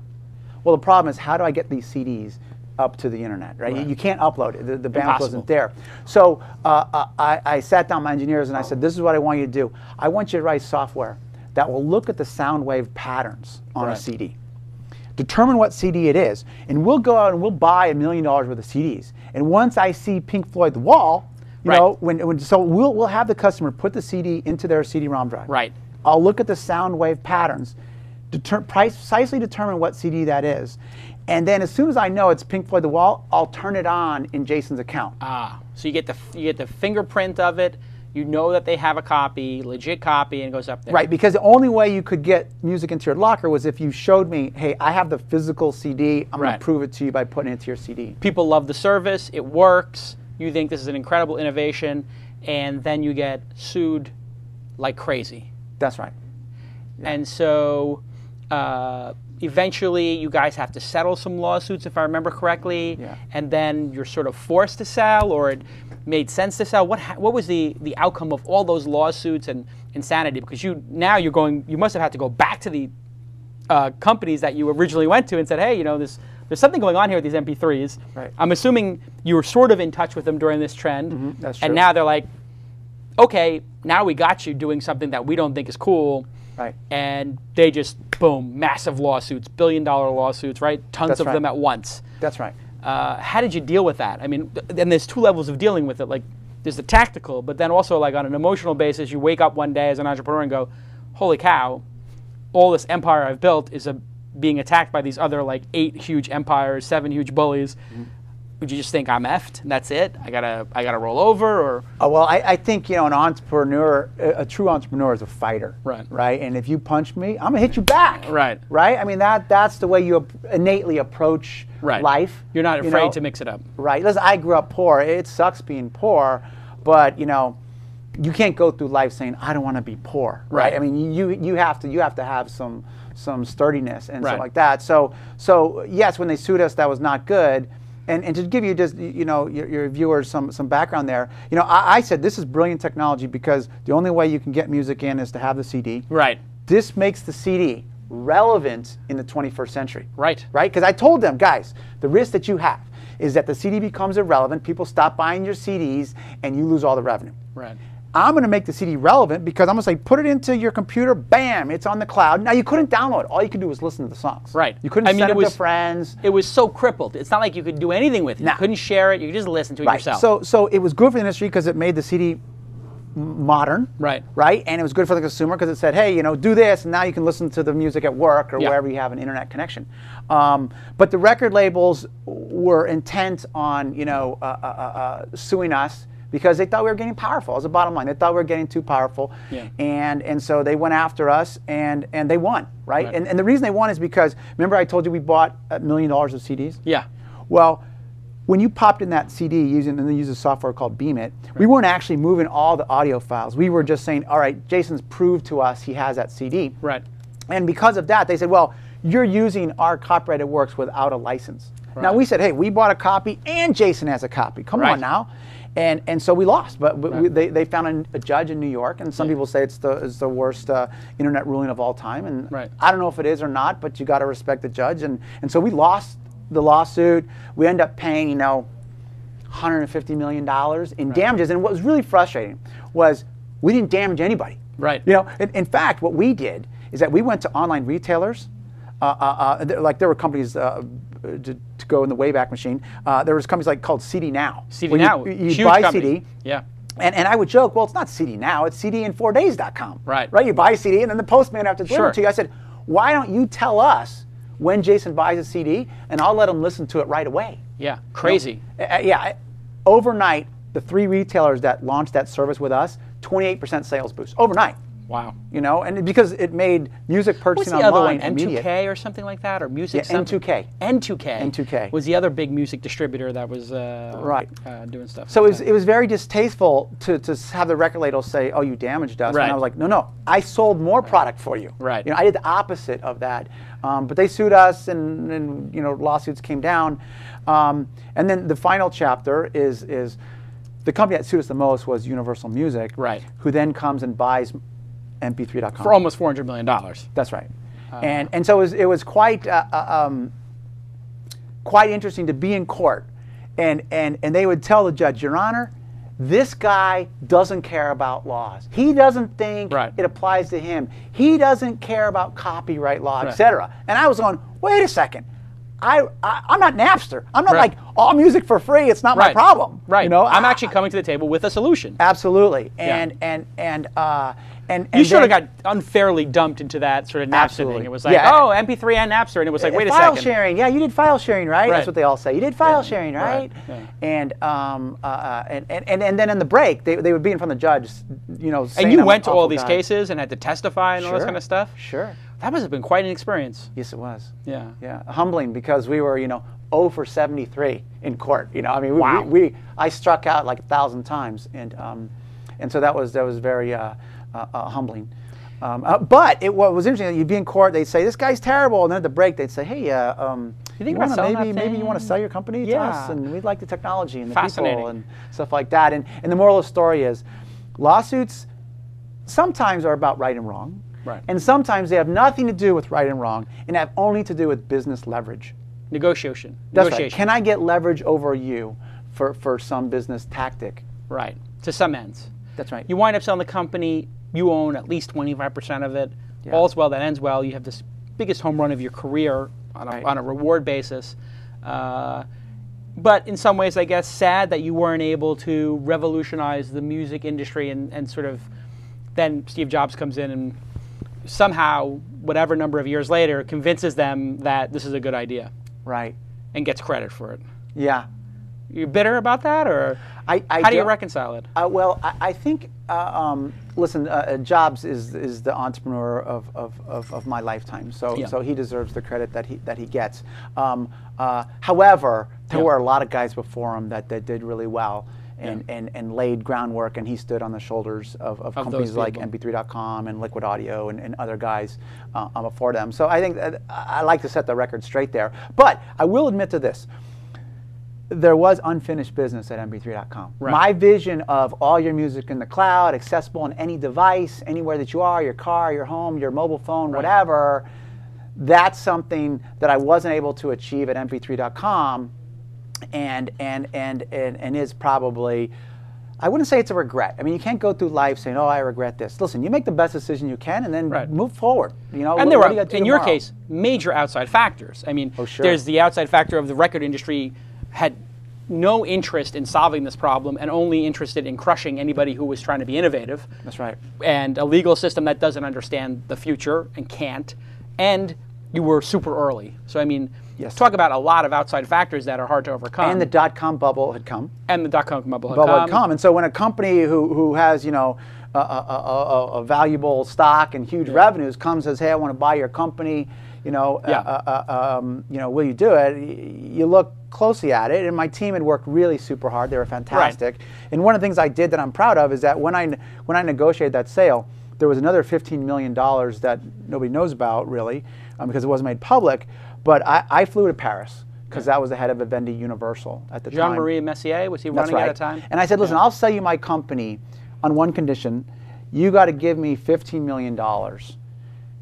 Now, most people would say, for my bank account. Right? I mean, that's what CEOs do. $15 million for my Swiss bank account. I'm the CEO. I own a third of the company. And if you want my agreement, you got to pay me. Right. And so I said, I want $15 million.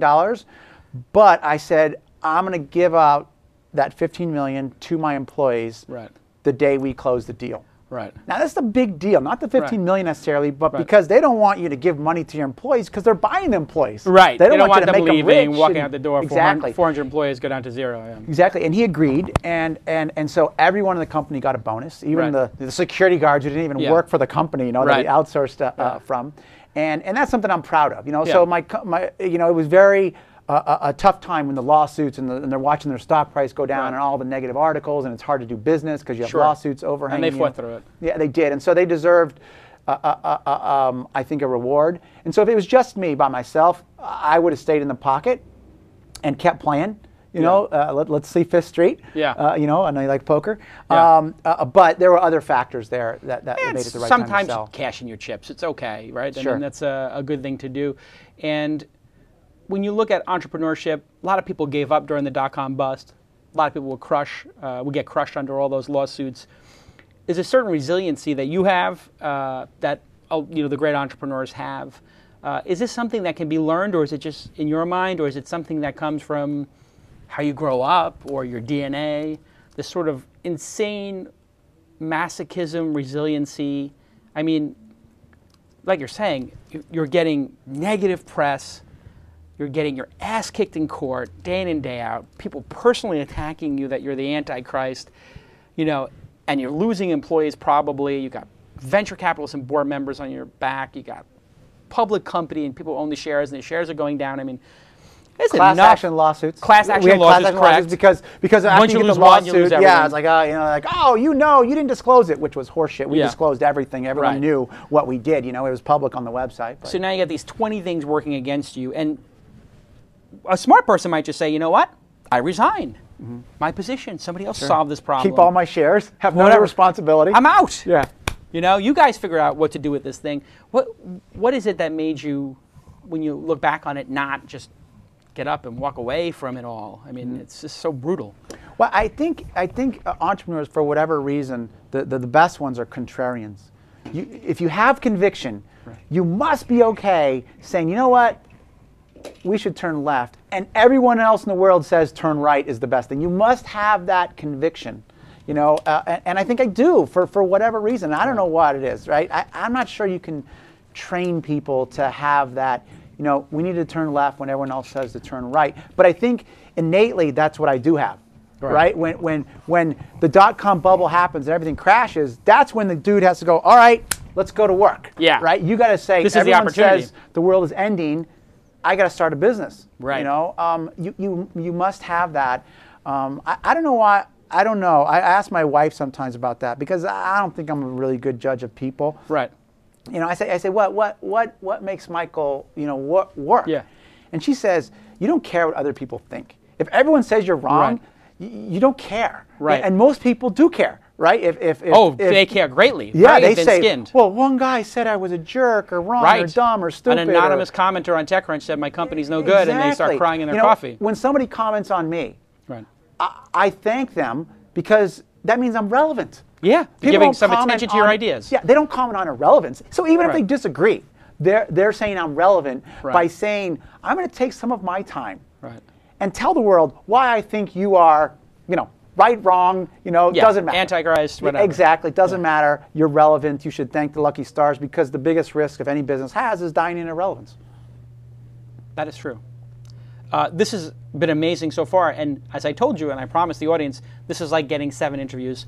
We're going to have to go quickly through the next couple of companies. Lindows, which became Linspire, is a Linux desktop company you started. You wind up getting in a lawsuit with Microsoft.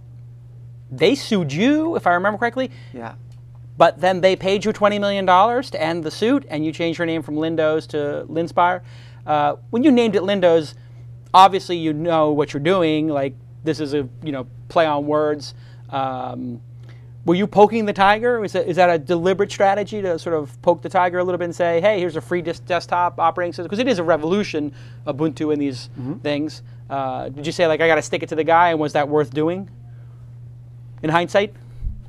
Well, I would say I like to do big things. Right. And, when you do big things, there's only 2 possibilities. 1, you go out and create a totally new market that did not exist. Or 2, you find a market that does exist and you go up against the big guys. Right. There's only 2 possibilities. Right. Right?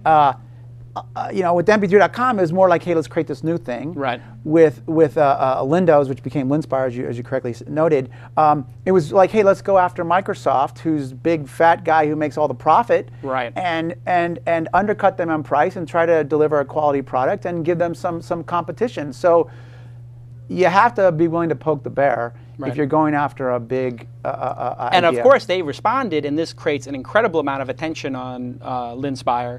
Right. However, people and you put out a computer. I remember I bought one, $200 computer at Walmart, the Linspire PC. Right. I actually bought one because I was just so fascinated by what you were doing. And another incredible innovation of yours, you put an app store in it. Right. Called Click and Run. Click and Run. You know, haven't you heard? Steve Jobs invented that. And I'm about to laugh right now, but you create a Linux. You didn't create Linux desktop operating system, but you cleaned one up. Yeah. You said, let's put it on a $200 PC. Right. And it was like, I think it was $199 and $299 and $399, whatever it was. That's right. You get people to actually do this. Right. And you sell it in Walmart. Uh-huh. And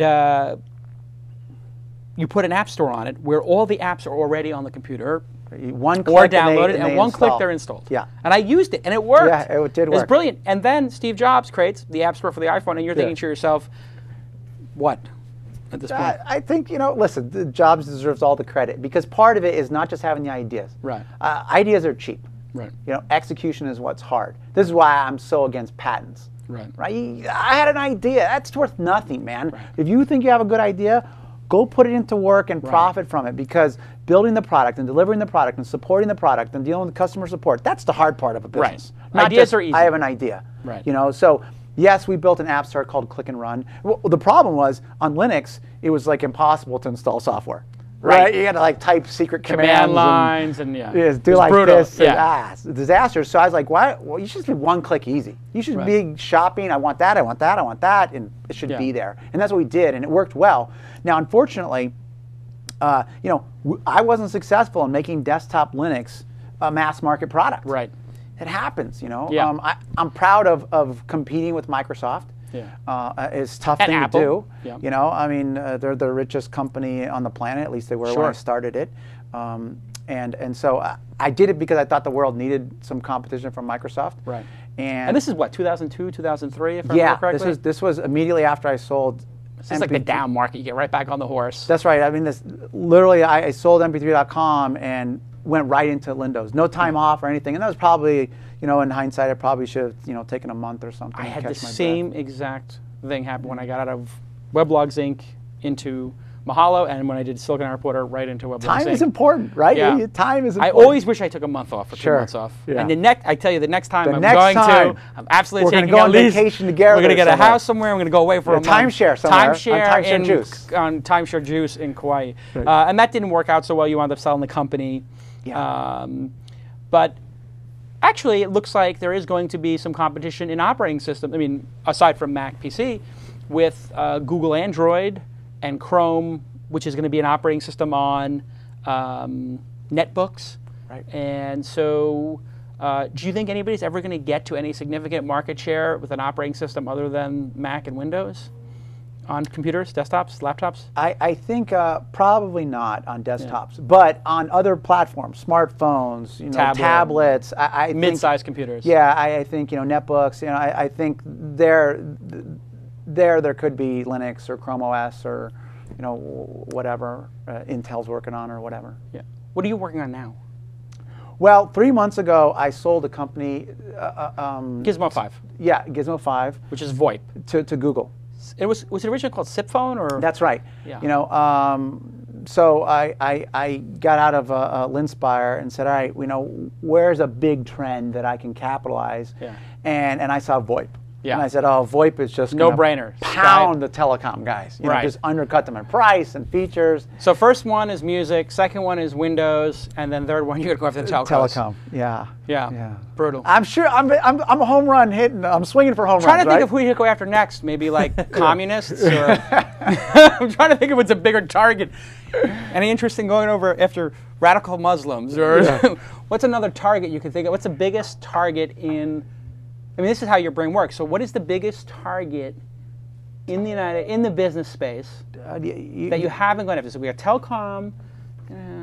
You're probably looking at oil. You're probably looking at so Middle East I wasn't too far off. Pharma tech. Could you attack those guys because they have big, juicy profit margins?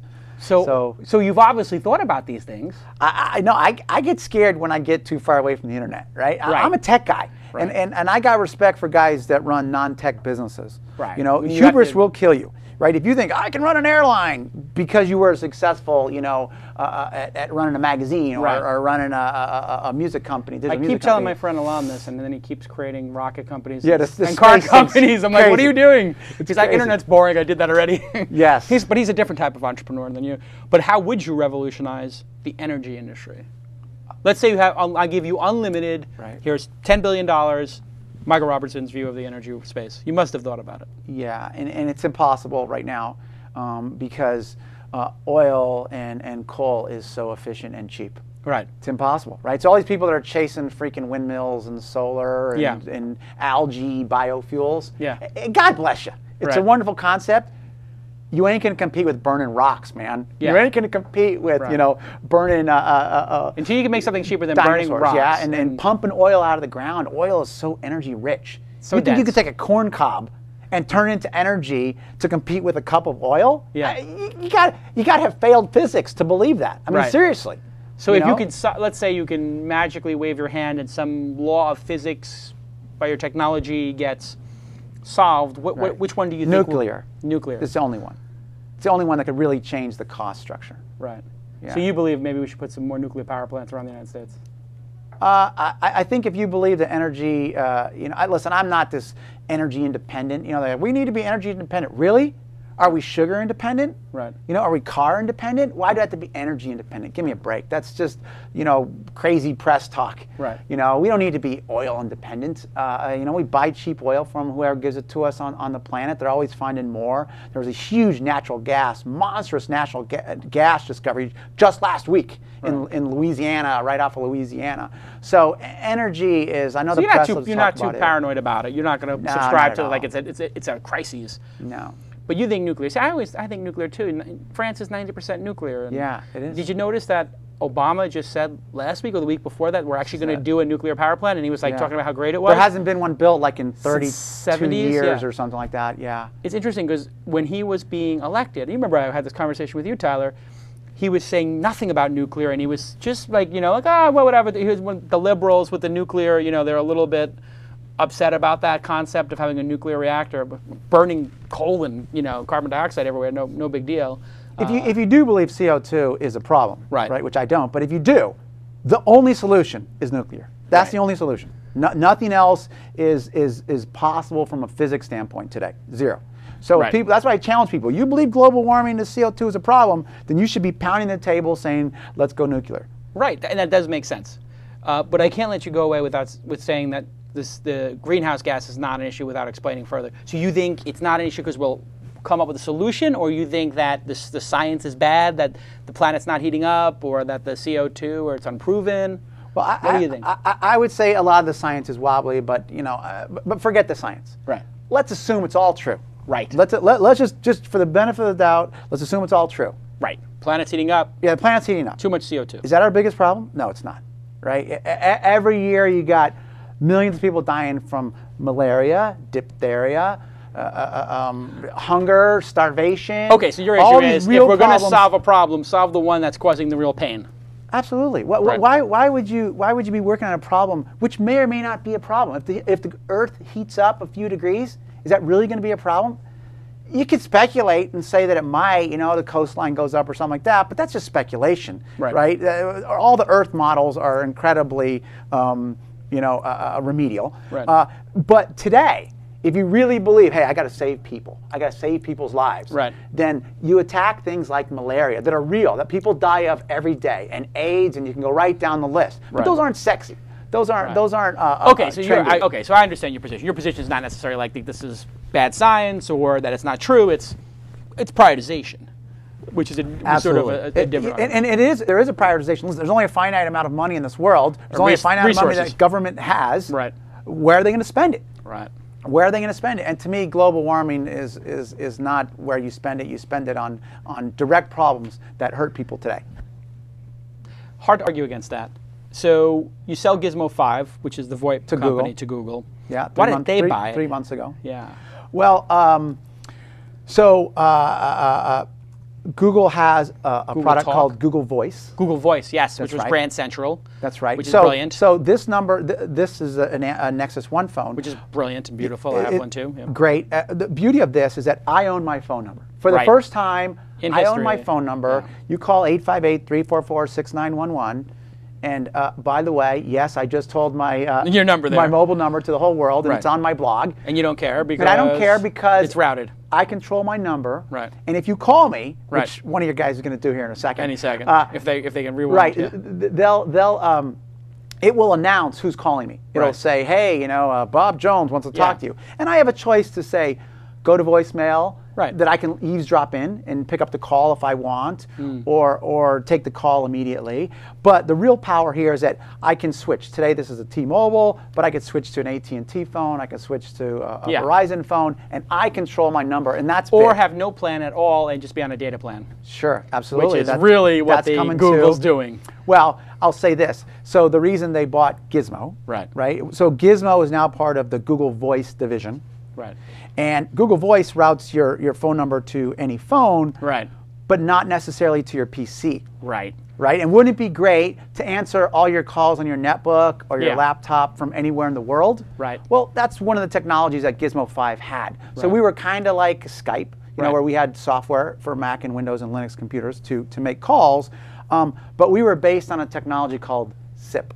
Right. And the original company name was SIP Phone. Right. And my bet back then was SIP is the open standard. Everything will go SIP. Everything will work together. Right. Eventually, it should. What did SIP stand for anyway? Session Interchange Protocol or something Something like that. But it was basically a way to send the packets. That's right. It's a on way to voice. do what they call signaling, which is like the number comes in. It's like, all right, I want to call Jason. Where is he? And once I find him, like what codecs can he talk? Right? Does he talk GSM or does he talk G711? And that negotiation. reconcile all that stuff. That's right. That's a negotiation. That's what SIP is. So you bet on the standard.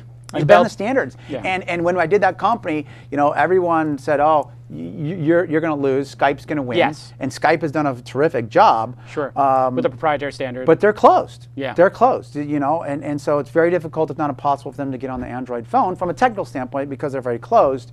Meanwhile, Gizmo and SIP can be built into just about anything. Are you doing a company now too?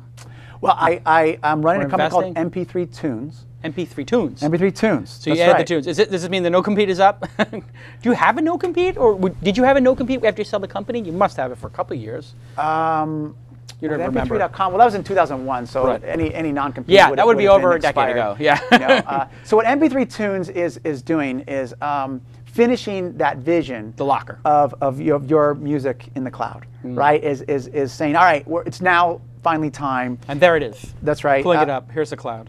Right, so the way it is that you see on the left that all your music is sitting on one or more of your computers. We give you software, you run the software, it takes all of your music, pushes it to the cloud, and literally pushes the bits this time. It doesn't do any trickery, magic. Right. It actually pushes the Now bits. we have the bandwidth, why not? Exactly. And then once you're done, you can now listen to your music on any device in the world. So here I have my Nexus 1. I can I don't know if you can see that, but it's artist, albums, playlist. There's my Right. entire iTunes library. Is that in the browser or an application? No, it's an actually application You got called an app. MP3Tunes in the Right. market. And so I can click on playlist.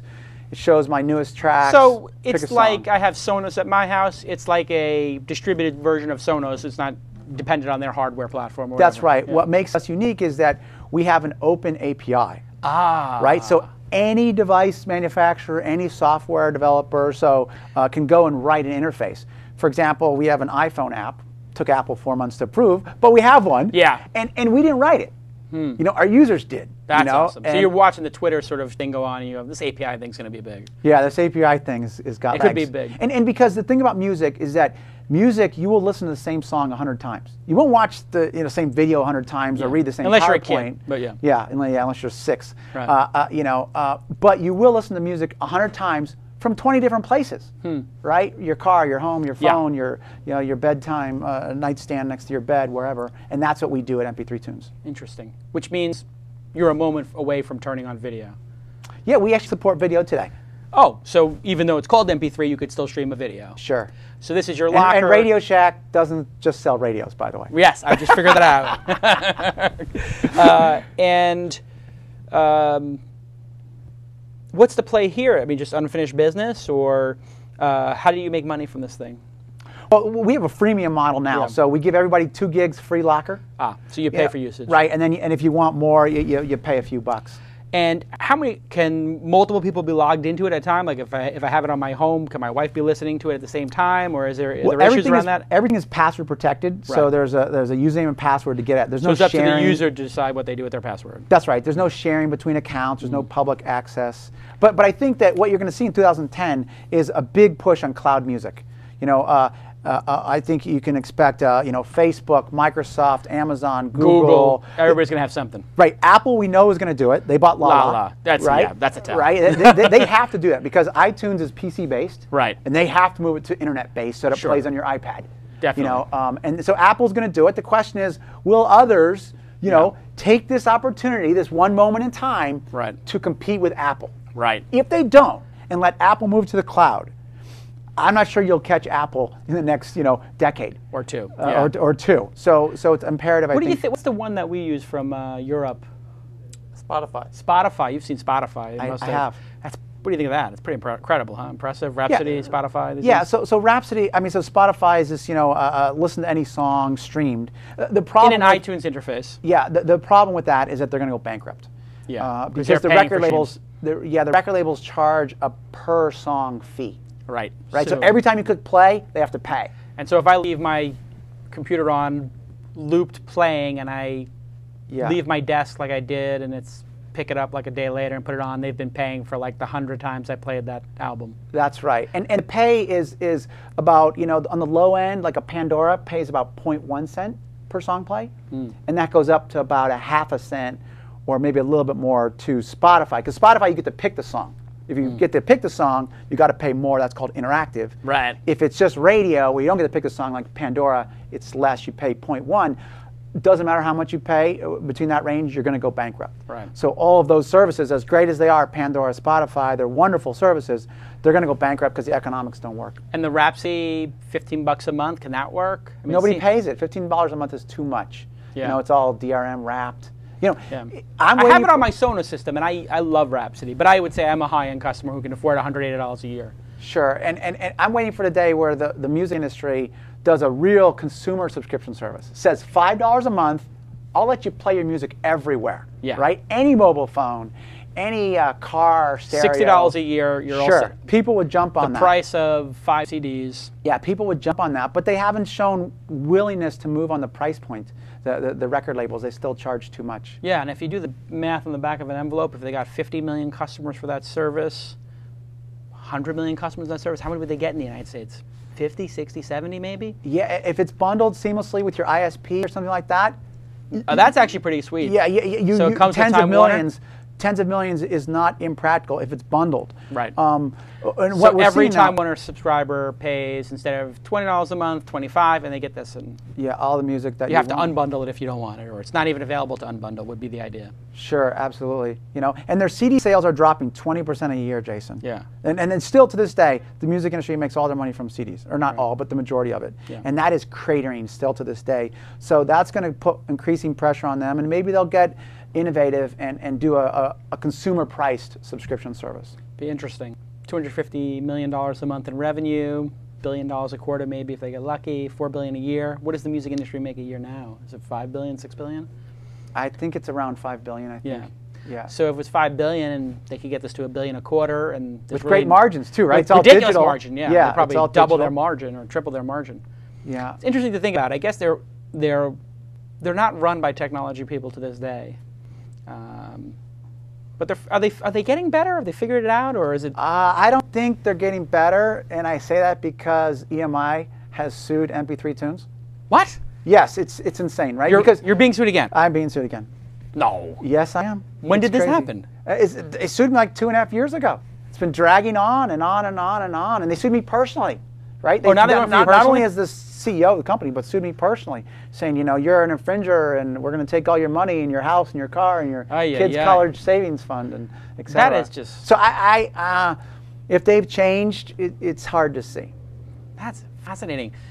They can't go after you personally. They must have all this insurance and stuff like that protecting you. I hope it's enough. Well, the copyright laws over the years have been really tuned to their advantage, I would say. Yeah, they're tweaking them as they go. Yeah, and you know, they pay a lot of money to lobbyists and get very friendly laws. Yeah. And so we'll see, you know, but listen, I fundamentally believe, hey, you're on the rock for 80 years. Right.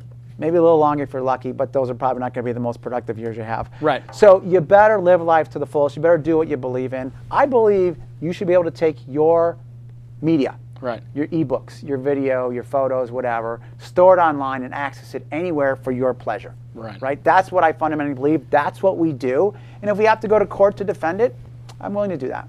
Awesome. Let's get Lon in here and do the news. And for you guys who are listening into this riveting discussion, and there's a lot of people listening now, over 300 people, and lots of talk in the room. If you have a question, go ahead and ask it on Twitter and use the #twist hashtag. Do we have Mr. Lon Harris? Do a couple of news stories before we wrap up. It's hard to tell your story because it's a 4-hour show. MP3 Chapters. Nah.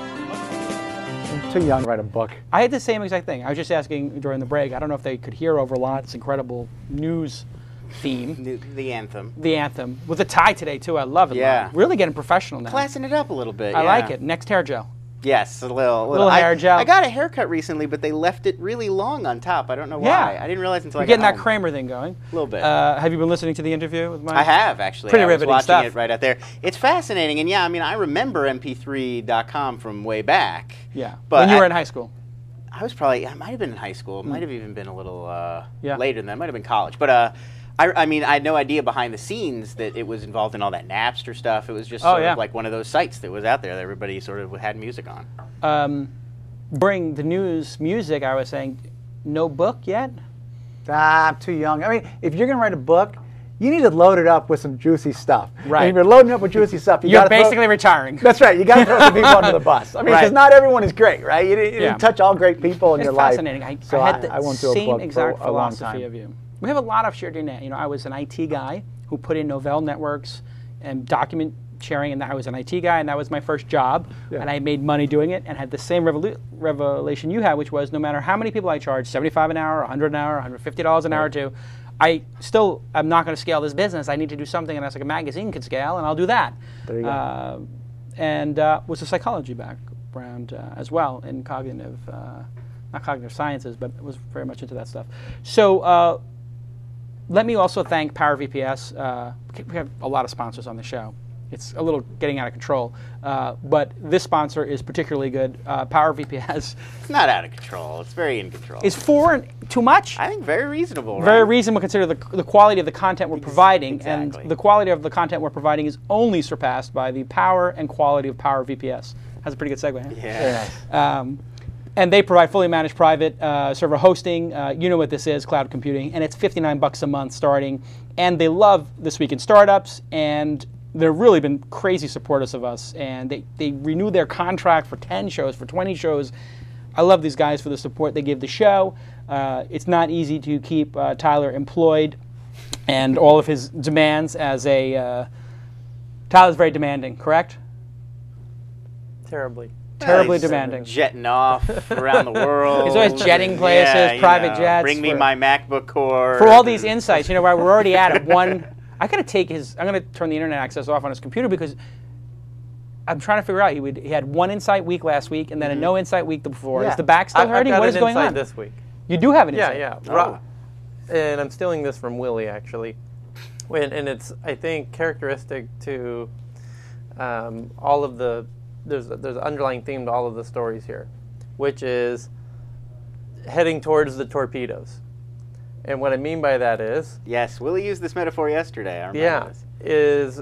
I don't know. Was it I Red believe it's October? the film The Hunt for Red October, I want to say, where this comes from. in that moment... Wait a second. You just said heading for torpedoes. Heading I towards... I see a T-shirt. Go ahead. Heading towards the torpedoes. Heading towards the torpedoes.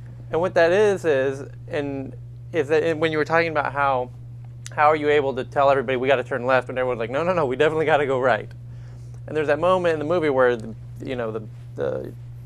the submarine's being chased and they get fired on by these torpedoes. The guy says, turn the thing around and head right at the torpedoes. And the whole place is like, you're out of your mind, you're crazy. Right, suicidal. He knows if he keeps going, he's dead. Dead for sure. And if he turns, he's dead. But if you go straight at them, he'll hit them before they detonate, before they have a chance to go off. They'll actually pass the submarine before they explode. I think that's Hunt for Red October. I think it might be the Hunt for Red October. Right, and definitely, like strategically, what you were explaining, you definitely have that in the DNA of that. It's a definite characteristic. It's like a ram quality, or something, yeah. Yeah, that fearlessness of, right. When you said you got to run hit back. towards the fight. Yeah. Turning Run towards into the the fire. skid almost would be a good metaphor. When your car skids, you're supposed to turn into the. But that was a wonderful insight, Tyler. Yeah. Very nice. Insight from Tyler. That's the insights That's from Tyler. my. There you go. That one's sticking with me. Yeah, it is. I think I it's got can't even legs. take credit for it. It's really Willie's, but That's okay. I don't think you should give credit. No, I don't. Well, the central metaphor was Willie's, but Yes. you applied it to this scenario. Honestly, that's don't. the insight. It's better for the audience you don't give credit. It's better if they think that you come up with these Yeah. things. I mean, don't give credit. And nor does Willie want credit, to be totally honest. And Willie's been a good addition. I like him here at the company. Something happened in the news this week? Give us some news. Couple things happened in the news this week. We should talk about the Microsoft Yahoo deal. Microsoft and Yahoo search deal. Microsoft and Yahoo did a deal? They got wasn't that like 10 years ago? They did the deal. Now they got the go-ahead from the U.S. Department of Justice and the EU just this week. The fact that the EU approved it is stunning, right? Yeah, well, that's actually the question I have for you at the end, which is why this deal and not when Yahoo and Google tried to make a deal or so many other sort of deals like this, and yet this one seems to be getting through everywhere that they're presenting it. The two companies will now begin the process of hammering out all the fine points. Spokesmen are saying that everything should be ready to go in the U.S. at least by the end of 2010. Under the agreement, Yahoo will use Microsoft's search platform and paid search listings and will take over customer relations with advertisers. Yahoo will continue to offer unique ad content, but search results will be pulled in from Bing. Yahoo, for this, will receive 88% of the ad revenue for the first 5 years, and they will also get cash payments of $150 million from Microsoft to pay for the transition. So there's my question. When a similar deal was proposed between Yahoo and Google in 2008, the Justice Department said they were going to file an antitrust lawsuit. So why is this deal more acceptable everywhere? Because I think Yahoo is irrelevant now. Sorry, Yahoo. Yeah, sorry, Yahoo. It's a percentage basis. I mean, you're talking about 10% plus 20% equals 30%, as opposed to 70% plus 10% equals 80%. Right. Or 70% plus 20% equals 90%. Yes. So, I mean, if Google hooks up with a 10 or 20% player, you're going to have an even more dominant player. And if the number 2 and 3 player get together, it only impacts the dominant player. Do you think this is going to help them fend off Google? Oh, this will be very significant because scale, as we were talking about with the discussion with Michael, very much counts in business, and this will give them scale to build out their ad network. Right now, I'm buying ads on Google as an AdSense person. Right. Maybe I buy a little bit on Yahoo, and maybe just some people buy some on Microsoft. Now, if you put Yahoo and Microsoft together as 30%, you can't really ignore it as an advertiser marketer. It's too much of the market, and if you can buy it through one interface and get that scale, you're going to do it, which is why everybody uses Google today. They have scale. Right. You can't not use it, which is what Facebook is going for when Facebook launches their AdSense competitor, which is why Microsoft started a relationship with them, I would think. Yeah. So I think overall, mistake by Yahoo to do the deal. I'm sure you would say the same thing. You think they should run their own network? I think Yahoo should have focused on search and ads and display ads and kept making their site great and content. I don't know if I would have given up search. Or if I was going to give up search, maybe, I guess they couldn't give it to Google, but they could have given up their ad network, their text ad network to Google and kept their search. I don't know. It just seems like search is a really important thing for the future. And if you have 20% and Microsoft wants to buy it, you should be investing in it. It seems to me like Yahoo's adrift. I don't know what Yahoo stands for anymore. I don't think they know. I think they're losing relevance. I just, every day that goes by they are. I mean, my wife, I think, still uses my Yahoo because it's just like history. Yeah. But none of my friends do. I mean, Right. they've all moved on. 100 million people still using them every month in the United States. They have big international presence, so there's still that that lingering presence can last a long time. Look at AOL, still the number 4 property overall in the internet space, and number 3 in terms of revenue. So, you know, even if you're somebody, even if somebody moves your cheese, you still have a big footprint. So I think they needed a product person. Bart's, I'm sure, is a great manager, and she's good at cutting stuff and selling stuff and doing deals. Clearly, she's been doing that like crazy, which it does need some of that. But you need to have a product-driven CEO in the internet space, and technology is primarily a product business. There is a distribution aspect to it. There is negotiation. There's deal cutting. But when you described all your businesses, you didn't describe the distribution and the raising money as much as you talked about the finer points of the product and what it enabled the consumers to do. You know, when you described Gizmo 5 and you described the phone, you're describing the use case. And that's what the great entrepreneurs do is I think they figure out the use case and they delight their customers, as Roloff both always tells me. You know, like, how are we delighting our customers is a really good question to ask. I don't think Yahoo can answer that question. What are we doing that's delightful for our customers? Outside of Flickr, which I don't think has changed much, what are they doing? Sudoku. They have a kick-ass Sudoku. Well, maybe that's enough. I think, well, I mean, to me, that's what I think. I mean, I use their email for sort of spam and junk email stuff, right. and then games. It's that's people's back. The only thing of. I use Yahoo for currently is finance, Yahoo Finance. I still have the habit of typing in FIN and it fills in the URL, and I go there because I like Henry Blodgett's little videos, stories, the tech ticker, and I like the way they do. I know where to find stuff in the profiles of things. Right. But I started using Google's, which was a little too sloppy, but I could see myself moving over there as they add features. Do you use any feature on Yahoo? Nothing. Fantasy football. I was about to mention they do have kick-ass fantasy sports stuff. Yeah. Anyway, next story. Next story. We'll talk about my old school district growing up, Lower Merion School District. I went to Lower Merion Elementary as a kid. They now are in a bit of trouble. School administrators were using webcams given on student laptops to spy on kids and their families.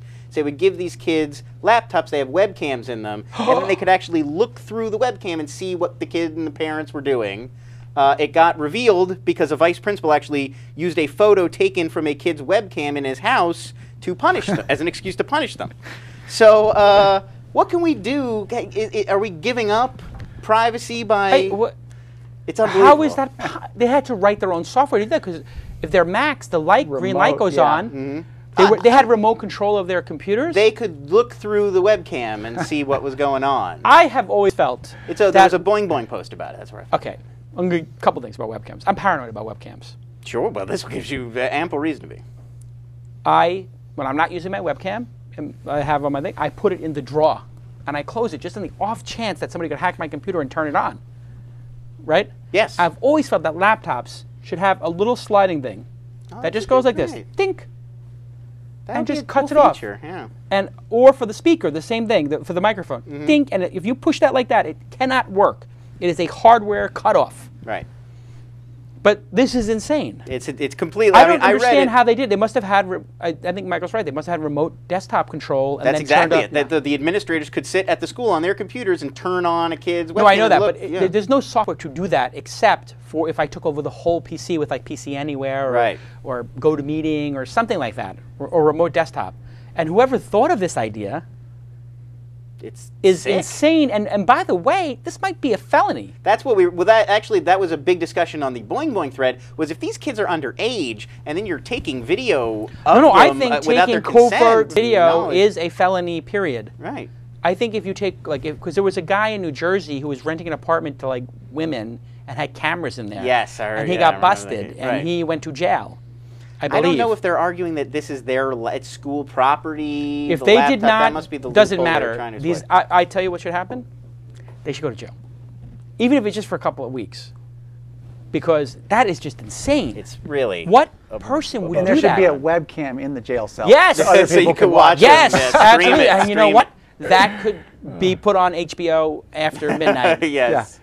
Have you heard of that new website, pleaseRobMe.com? Yes. Oh, yeah, coming up. It's coming up. The news. news. Sorry, we have the news. You got to preface me with this. Have you ever seen the HBO series Oz? I wish I could erase what I saw in Oz. Oh man, it's like a train wreck. It's awful. You watched Oz, right? I actually, but you remember I used to do subtitling for DVDs. I did the subtitle for every box set of Oz. So then you have to be like, makes grunting noise Yes. literally in brackets. Because I would do the closed caption version, so I'd have to be like, yes, grunting, beating, chains clanging, you know, yeah, like it was. God almighty. Yeah. that was my job. So I watched every episode like 3 times. If it wasn't for the fear of going to jail, I would be Lex Luthor. I would be a great criminal. That they should mandatory show that to everybody, because you will not ever break the law if you've. If you've seen us, you're not breaking any laws. No. No. I don't want to be face to face. That's with like Adebisi. Yeah, no Adebisi. No, No. Adebisi. Or who was the other guy who was the Nazi? Salinger. Yeah. J.K. Simmons is the. What is his name? The actor Schlesinger or Salzinger.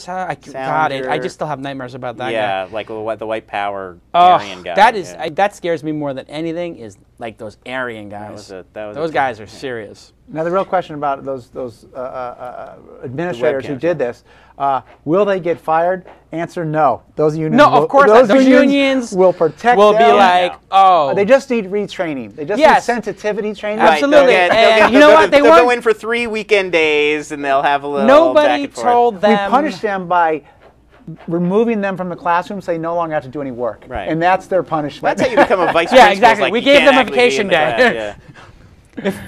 Unbelievable. Okay. I don't want to offend if there's anybody watching, but is the vice principal of a school the most useless? That's where they put the person that can't do. Yeah, it's really like the principal has to be like, quality person. The teachers have to be quality people. The that's where they put the person who is a teacher, who they just cannot believe couldn't deal with the kids. Yeah, we can't make this person stress. cannot be in front of kids. Make them a vice principal. Next story. All right. Next story. Sex.com.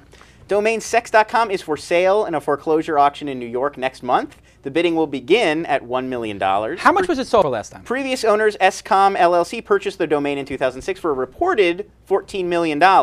Apparently, they defaulted on that or another loan because the domain is now on the auction block. Currently, they have a PG-13 landing page up there. It has some links to videos and some horoscopes. I'm looking at it right now. So how much would you pay for Sex.com? How much is Sex.com worth? Did you say pay for sex or sex.com? Sex.com. Okay, sex.com. That's a whole separate conversation we'll have after the show. Tiger Wood moment there. Yeah. Exactly. How much would Tiger Woods pay for Sex.com? That was a surreal moment today when he did his press conference. Yes. Wow. Well, it's worth more than $1 million. Definitely worth more than $1 million, but definitely south of 14. Yeah. A generic domain name like that will get a lot of traffic and is memorable. I don't know how much money you make when you sell porn online. I don't think it's a lot. I would rather online porn industry is having rocky times right now. Yeah. I would put it this way: I would rather own hotels.com. I would rather own airfares.com. I would rather own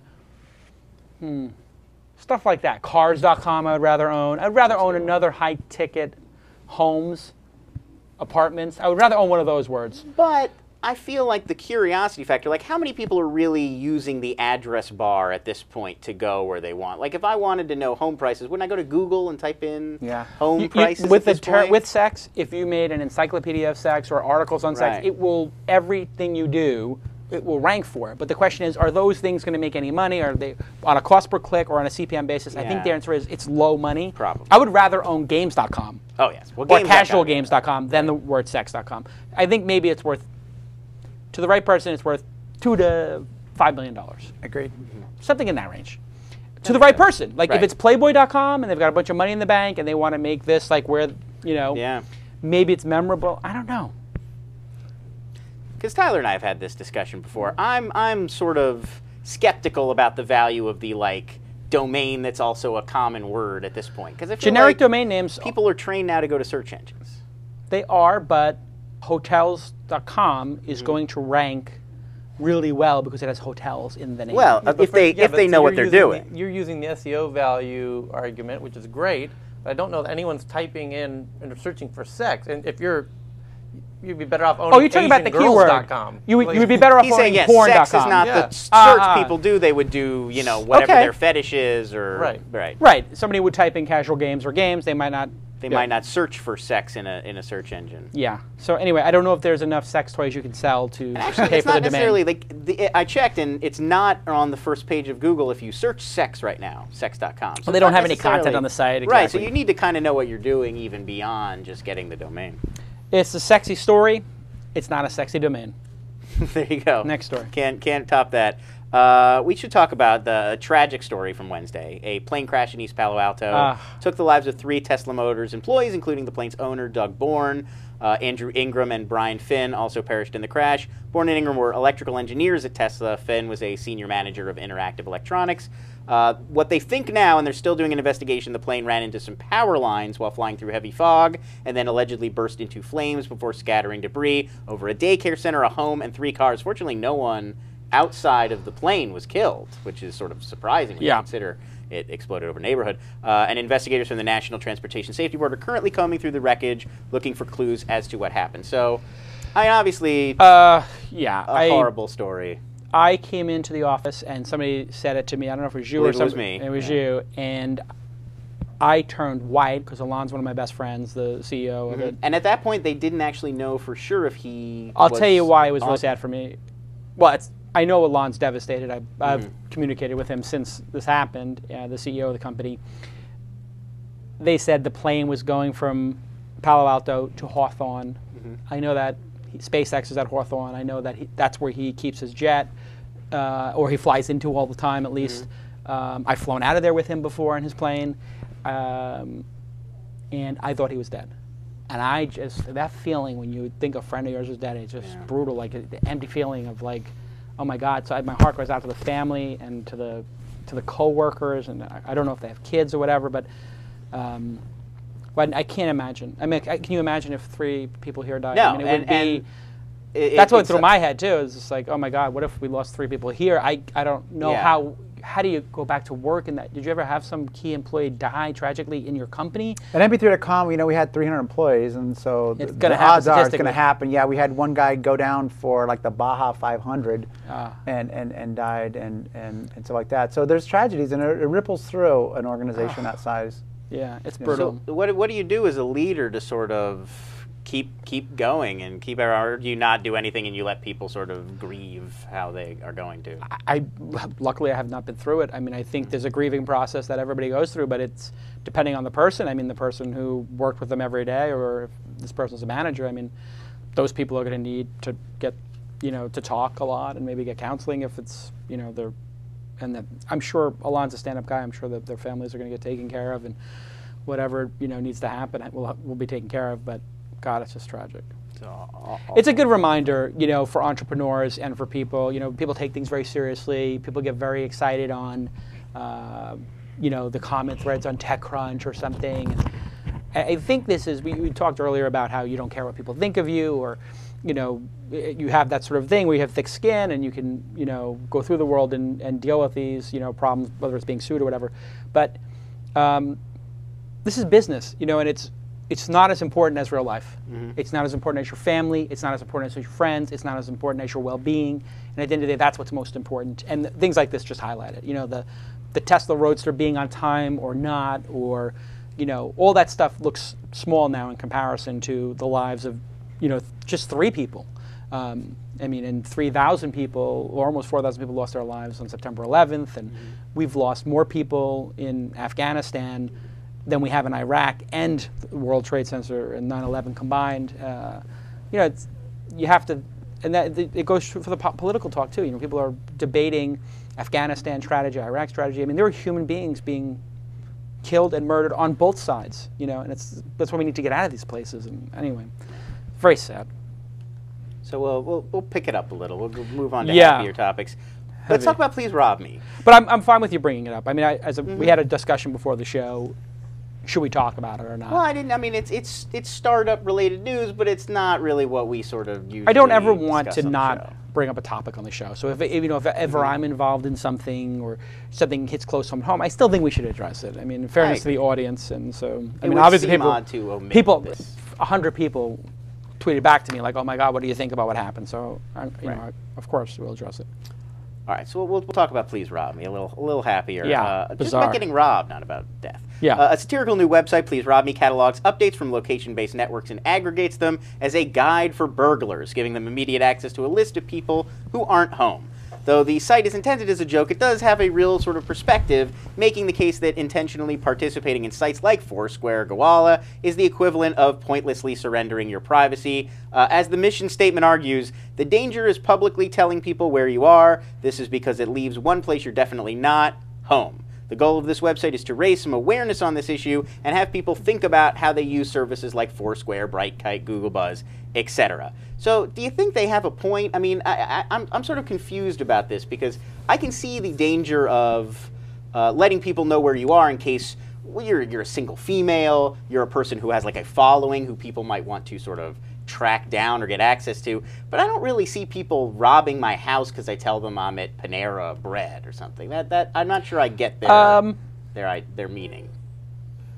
I believe Paris Hilton and those string of like Lindsay Lohan, Paris Hilton robberies that occurred in the Hollywood Hills that was carried out by people who had been to parties at their house. Right. They specifically robbed their houses after looking at their Twitter and Facebook streams, knowing that they weren't there. Yes, to know they were in another country at that time. Yeah, but that's interesting. But I don't know. So I do believe it's occurring. That makes more. I hadn't thought about it from the celebrity perspective because nobody knows where I live. So if I tell them what I don't understand is Mahalo HQ, and they're not going to be like, well, I'm going to go rob his. Well, they have to know where you live. Number one, right? They're doing everybody a service because they're bringing attention to this issue. People should be aware of the fact that if you do this, but I mean, I have like people at my house all the time. I have security cameras. I have other things that would make you not want to jump the fence and come onto my house. So, you know, like, there's any number of reasons not to rob a person's house other than the fact that they're not there. Right. And it just seems like a lot of legwork for your home invasion robber. Like, but if you're going to rob a house anyways, it might as well be one where there's no one there. Yeah, I mean, you could just put a flyer up on the door. There's got to be some smart criminals out there. Listen, it's a numbers game at some point, right? Does the average person have something to worry about? You know, probably not. However, you know, when I was running MP3.com, we had a stalker. A guy shows up at the front door of my office. We had to call the FBI and all this kind of stuff. He had taken a train out from Chicago. Wow. You know, and it was like out of his mind and says, I'm here to collect my money, and the president bought a lot of my music, and wow. Yeah, I mean, just complete whack job. And I think that, you know, not everyone in this world is stable or well-intentioned, and if you're out there in the public, you know, you roll the dice enough times and you're going to bump into these crazy people. And I think, please rob me, I agree with Jason. It's a good service, right? Because it makes people think twice. Yeah, people should think about how they use these services. I'm a little pissed off that they're only listing Foursquare and not Gowalla, since I'm an investor in Gowalla on the service. They said they're going to add. I hope they add. I want to know when they're going to add Gowalla, because that's inbound links, since it could be SEO juice for our profile pages. It name checks Brightkite and Google Buzz as well in the mission statement, but I didn't see any Google Buzz. I mean, obviously somebody's doing this as a joke, and so it is interesting that people can make sophisticated websites like this as a joke. I mean, it's a really well done website. It is graphically and everything. It's really clever and well put together. Yeah. That's just, you know, like, I have a large following. I use Gowalla appropriately. Like, if I'm checking into an airport, fine, you know. But if I was having a romantic dinner with my wife, I might not check in. I have a little secret. Sometimes if I want to get the check-in credit and just share with people that I was there, I do it when I'm paying the check and leaving, or as I'm leaving the building. I've started doing that too, because I one time, you may have heard this story, I Foursquared from where I was, and somebody actually did come and sort of creep me out a little bit. Yeah, really? Guys, we're just marking time though, because flash forward in a year or two, and everything that costs more than $5 is going to have a GPS unit built into it. You know, right? It's not even going to be able to turn it off. It's just going to be, you're going to be able to track everything. Right. You know, so I think today, it's you know, some phones have GPS, some don't. You know, you turn it on, control it, but fast forward, it's going to be everywhere. Yeah, these young kids are going to leave the GPS on for their friends. Yeah, well, right. They're used to it. It doesn't seem strange to them that people will know where they are. I don't understand. do that trick too, of where I check in as I'm you're leaving. Yeah. What I don't understand is why, and I got to talk to the Gowalla guys about this. Is you should be able to set it to say, check me in, update my status every 5, 7, 10 minutes, 15 minutes. So you can actually just figure out where you are and just like some days I would do that, like every 15 minutes, have it update where I am so that people know where I am. So it's like we confirm that he's at Mahalo HQ 15 minutes ago. It'd be helpful. Sure. If I'm touring, if I'm over in London on a press tour or yeah, something, I was thinking, and people know where I am. On This Week in Twitter, we had Adventure Girl on a few weeks ago, and it would be great for her, because she's the whole point is follow her on her travels, so you would get all these updates of wherever she went. You just, refresh. I told my 11-year-old about this story this morning on the driving him to school, and he says, Dad, you need to create a service where people can sign up, and you can just make it appear like they're places where they're not. Right, yes, I visited the Swank Hotel, and I went here, GPS. Well, what I do is actually I pay somebody to take my iPhone and go Walla and then check into some really great places. I send Tyler. I'm like, Tyler, go somewhere fabulous tonight and check me in. That actually would be a good William Gibson kind of thing. Like I sent somebody to check in with my phone. Like a Law and Order. Where they checked in, so it's like that's their alibis. They checked in, but then they had given their phone to someone else. Yeah. There you go. He was carrying 2 phones. I'm gonna write. That's a good spec. But actually, what would be really interesting is if they had when they have iPhone recognition that in order to check in, you have to use your biometric. Wow. That in Law and Order, you have to cut your thumb off to do it. Yeah, you'd have to go. And the company should please beat up the guy who comes to rob me.com. Right? Yes. That should be how it is, right? Exactly. Yeah, go ahead, come and rob me, and be waiting there. It'd be great if that site was being done by the FBI or the law enforcement agencies, and they were tracking IP addresses and news checking in, what their GPS location was. It's devious minds at this table, I must say. Yeah. Well, it's also if it becomes precognition. It's becoming like Minority Report. Like if you looked at that site and then you're outside the person's house, we're going to arrest you before you jump the fence. It's basically Minority Report. That's what you're planning on robbing them. You stalked the person, you were out of the room, so now you're busted. All right. Conspiracy to commit. Yeah. Next story? Yes, let's talk about Scribd. Social publishing startup Scribd signed a deal with book publisher Author Solutions to make certain titles available for purchase through their website. A portion of Author Solutions' 120,000 titles will be for sale on Scribd with a default price of $9.99, though authors can come in and set their own prices if they like. The hope is that some of the 50 million monthly users who visit Scribd will provide a great market for these independent authors who can earn a higher royalty percentage for these books selling them online than they would off of the traditional ink and paper volumes. Authors will receive 50% of the net sales through Scribd. So you think this is a good model for Scribd, and is it ever going to be a viable alternative to something like the Kindle store or Apple's forthcoming iBook store? Scribd has a nice amount of traffic from SEO. They built a lot of pages. There was a lot of SEO, black hat stuff going clever, on. But it's gray hat. There was gray. And so here's the traffic chart for the last, since 2008 till now, and you can see that they got up. They were really spiking. Big bump. But the interesting thing is it's not really U.S. They only have 7.8 million U.S. They have 40 million global, or it says on their network. I guess that's with the widgets, maybe. Quantcast is, when people have widgets, people can sort of get a little fugazi with it. But as you can see, it looks like 80% of the traffic is international, so I hope they're selling international books and stuff like that. Well, Author Solutions, I believe, is one of these companies where you can self-publish on it. It's not necessarily like a publishing house. Yeah. So probably there are international authors who are self-publishing. Yeah. I don't think people want to read these books on their computer. They want to read it on another device. I think the Kindle store and the Apple tablet store and the iPhone store are going to win, and that's basically it. Those are your 2 winners. Maybe there's room for a third. Will it be Scribd or not? I don't know. But people like to buy business documents online, like high-quality documents that you would pay a lawyer for.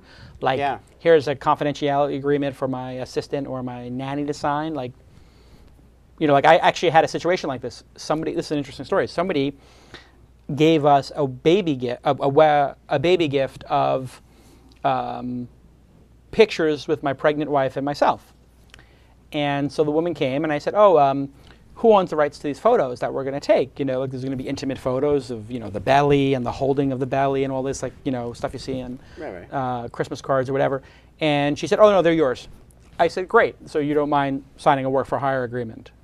And she's like, no, absolutely not. But I'm just wanting to use it on my website. And I was like, that's exactly what I don't want to happen. I don't want pictures of my wife out there on the internet because I have stalker kind of issues too once in a while.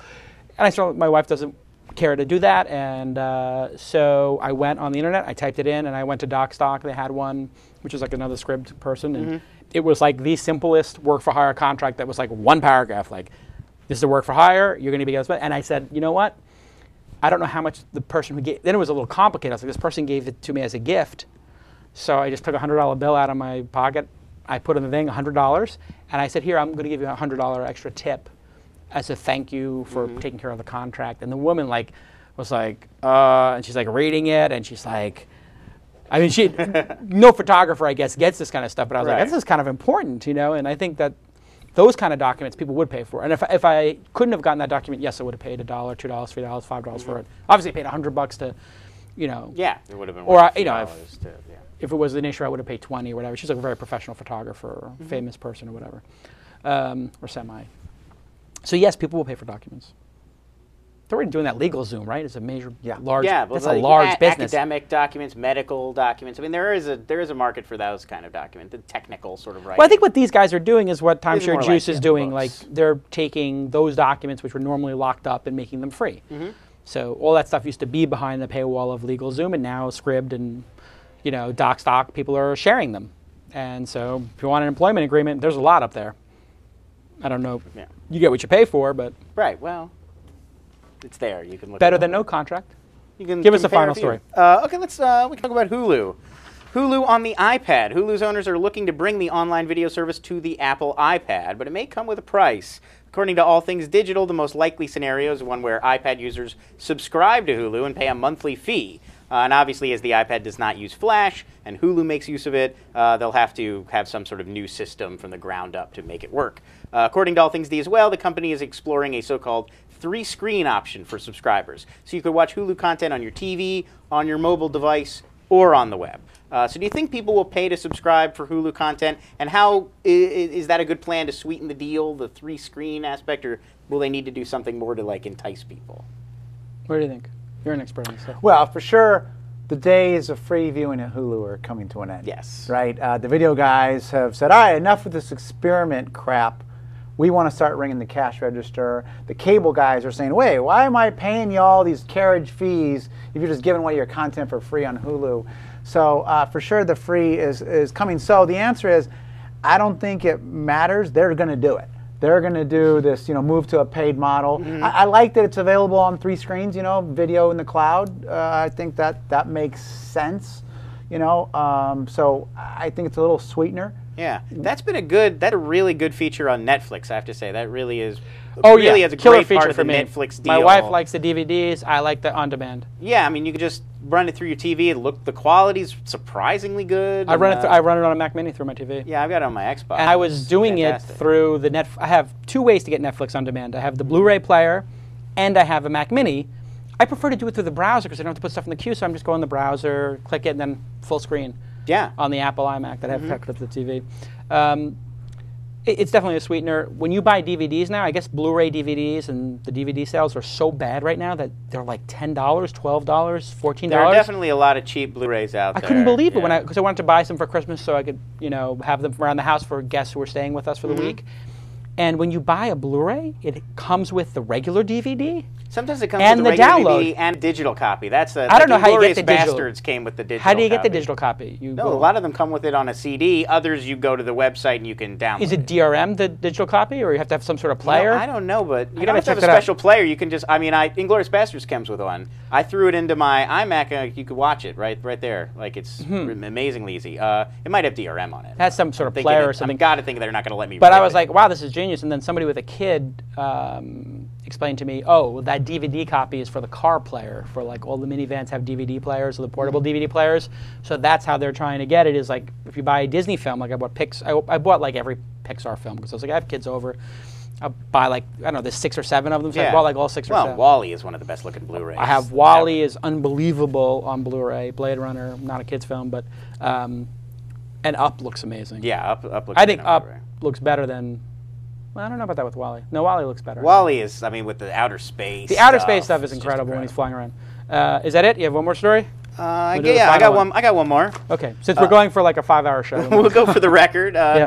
Interesting new numbers from a Toronto-based social media analytics firm called Sysomos about what kinds of YouTube videos are the most embeddable. They did a survey of over 2.5 million embedded YouTube videos between July and December of 2009. Are we supposed to guess? Oh, you can guess. Yeah, they revealed the most popular categories among bloggers. So what do you think is number 1, the category of YouTube videos that are most embeddable? I know exactly what it is. Okay, go down the top 5. It's The Daily Show.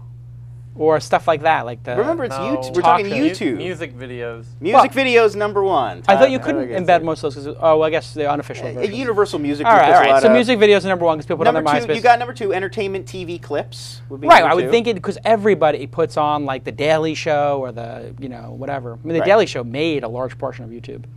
Okay, and third is like think about this for a second.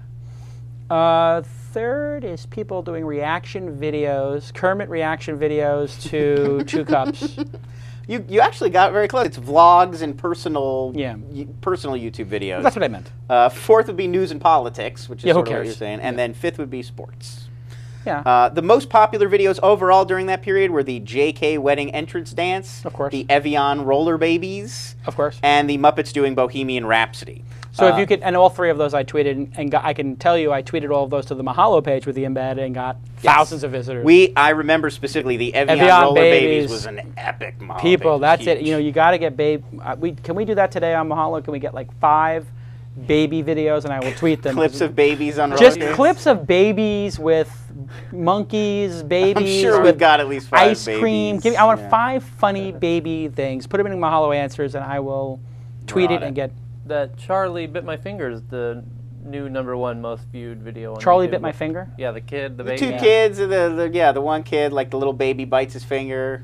Oh, I think I know what you're talking It's about. like Then you have that's David a at the YouTube dentist is in classic. the top 10. David at dentist. a lot David of After these- Dentist was a this really real popular. life? Something about the youthful innocence or something that. No, kids, people love babies. It's got adorable. crossover. I think the thing about all 3 of those that unites them is they're adorable. They're And adorable. so it's safe. There's some that are offensive or right, outrageous. because you wouldn't retweet it. And those are too niche. Like some people will send them to each other, but grandparents will send people the Evian roller babies or the Muppets thing. It's cute. what is that called when it goes across all categories? It's universal appeal. Yes, it's it has universal. universal appeal. I think Whereas to me that's the you thing would that send Evian babies to everybody. You would only send 2 girls, 1 cup to half your address book, Tyler.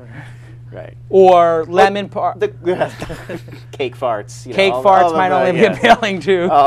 The classics. Yeah. Goatee baby. The other, that's just, don't even say that. That does not go on a t-shirt. Yeah, can you bleep that out of the show? The other thing I thought was interesting, just to bring it up, Sysomos found no correlation between how a video is rated and the number of views it receives. So the most popular watched videos that got like 2 stars, 3 Nobody stars. rates. The only people who rate are people who are involved with the subject or are totally against it. Right. It's like a Wikipedia bio of living persons. The only person who edits his Wikipedia page are his like wife and the person he fired. Like it's either your mom or like the 4 people you fired. That's your Wikipedia. Those are the people battling it out on my Wikipedia page.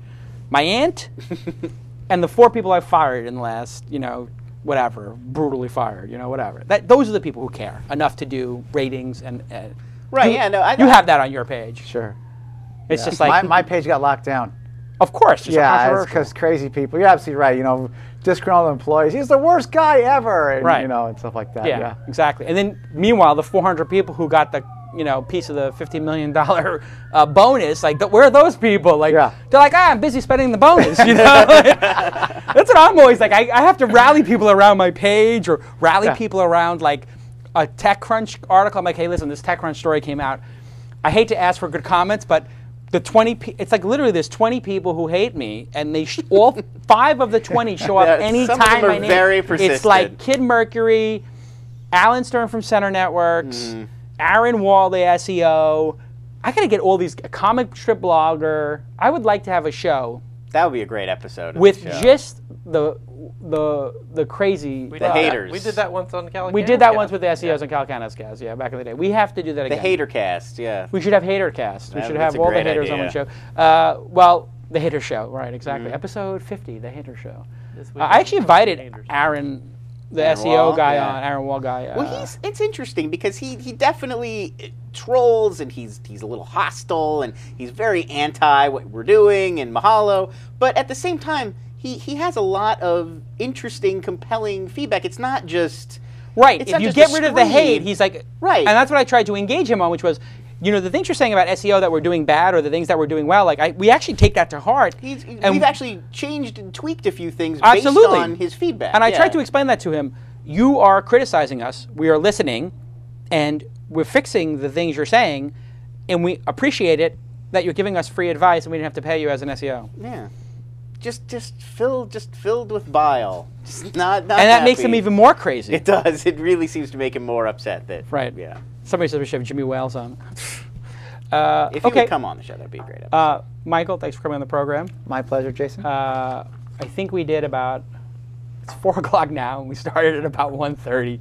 It's only two and a half hours of show? 2.5. Wow. Wow, that's a big show. We have to break it up into a two-parter, but I think it's going to go down as a favorite show of the audience. It was very the interview part was very compelling. I think it's going to. I was compelled because it's interesting to hear how you're thinking about things and strategy. So, good job on the interview, and thanks for coming in. Thanks for having continued success, Tyler.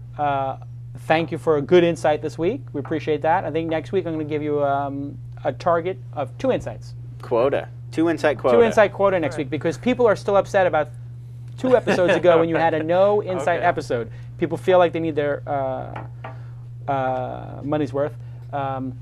Emily and Kenny, thank you. Mark Jeffrey running thisweekin.com, the studio. Great. You guys did This Week in Twitter before the show. That went 11 well. a.m. Every Friday. Marcia Collier was the guest this week. It was great. Awesome. Really good show. And after this is This Week in Android. They're gearing up right now. And they're doing This Week in Cloud Computing as well. They've been testing that. I don't know if they actually we made did it the first episode. I was not in it. But it was good. They had. It was very good. Yeah. It's more of a round table discussion. We have 5 shows now on the network, thisweekin.com. The website's not up, but Kevin Pollak's show and then the 4 This Week in the 4 startups, live This Weekend shows, Twitter, and This Week in YouTube. This Week in YouTube is part of it, yeah. Sort of in the fold. But that's it. We're not doing any more shows until we get the new thisweekin.com website up because it's getting too crazy to do all this. It's a little cumbersome. And we'll see you guys all next time on This Week in Startups. Bye-bye. Spiked out, I could trip a referee. Tell by my attitude that I most definitely from.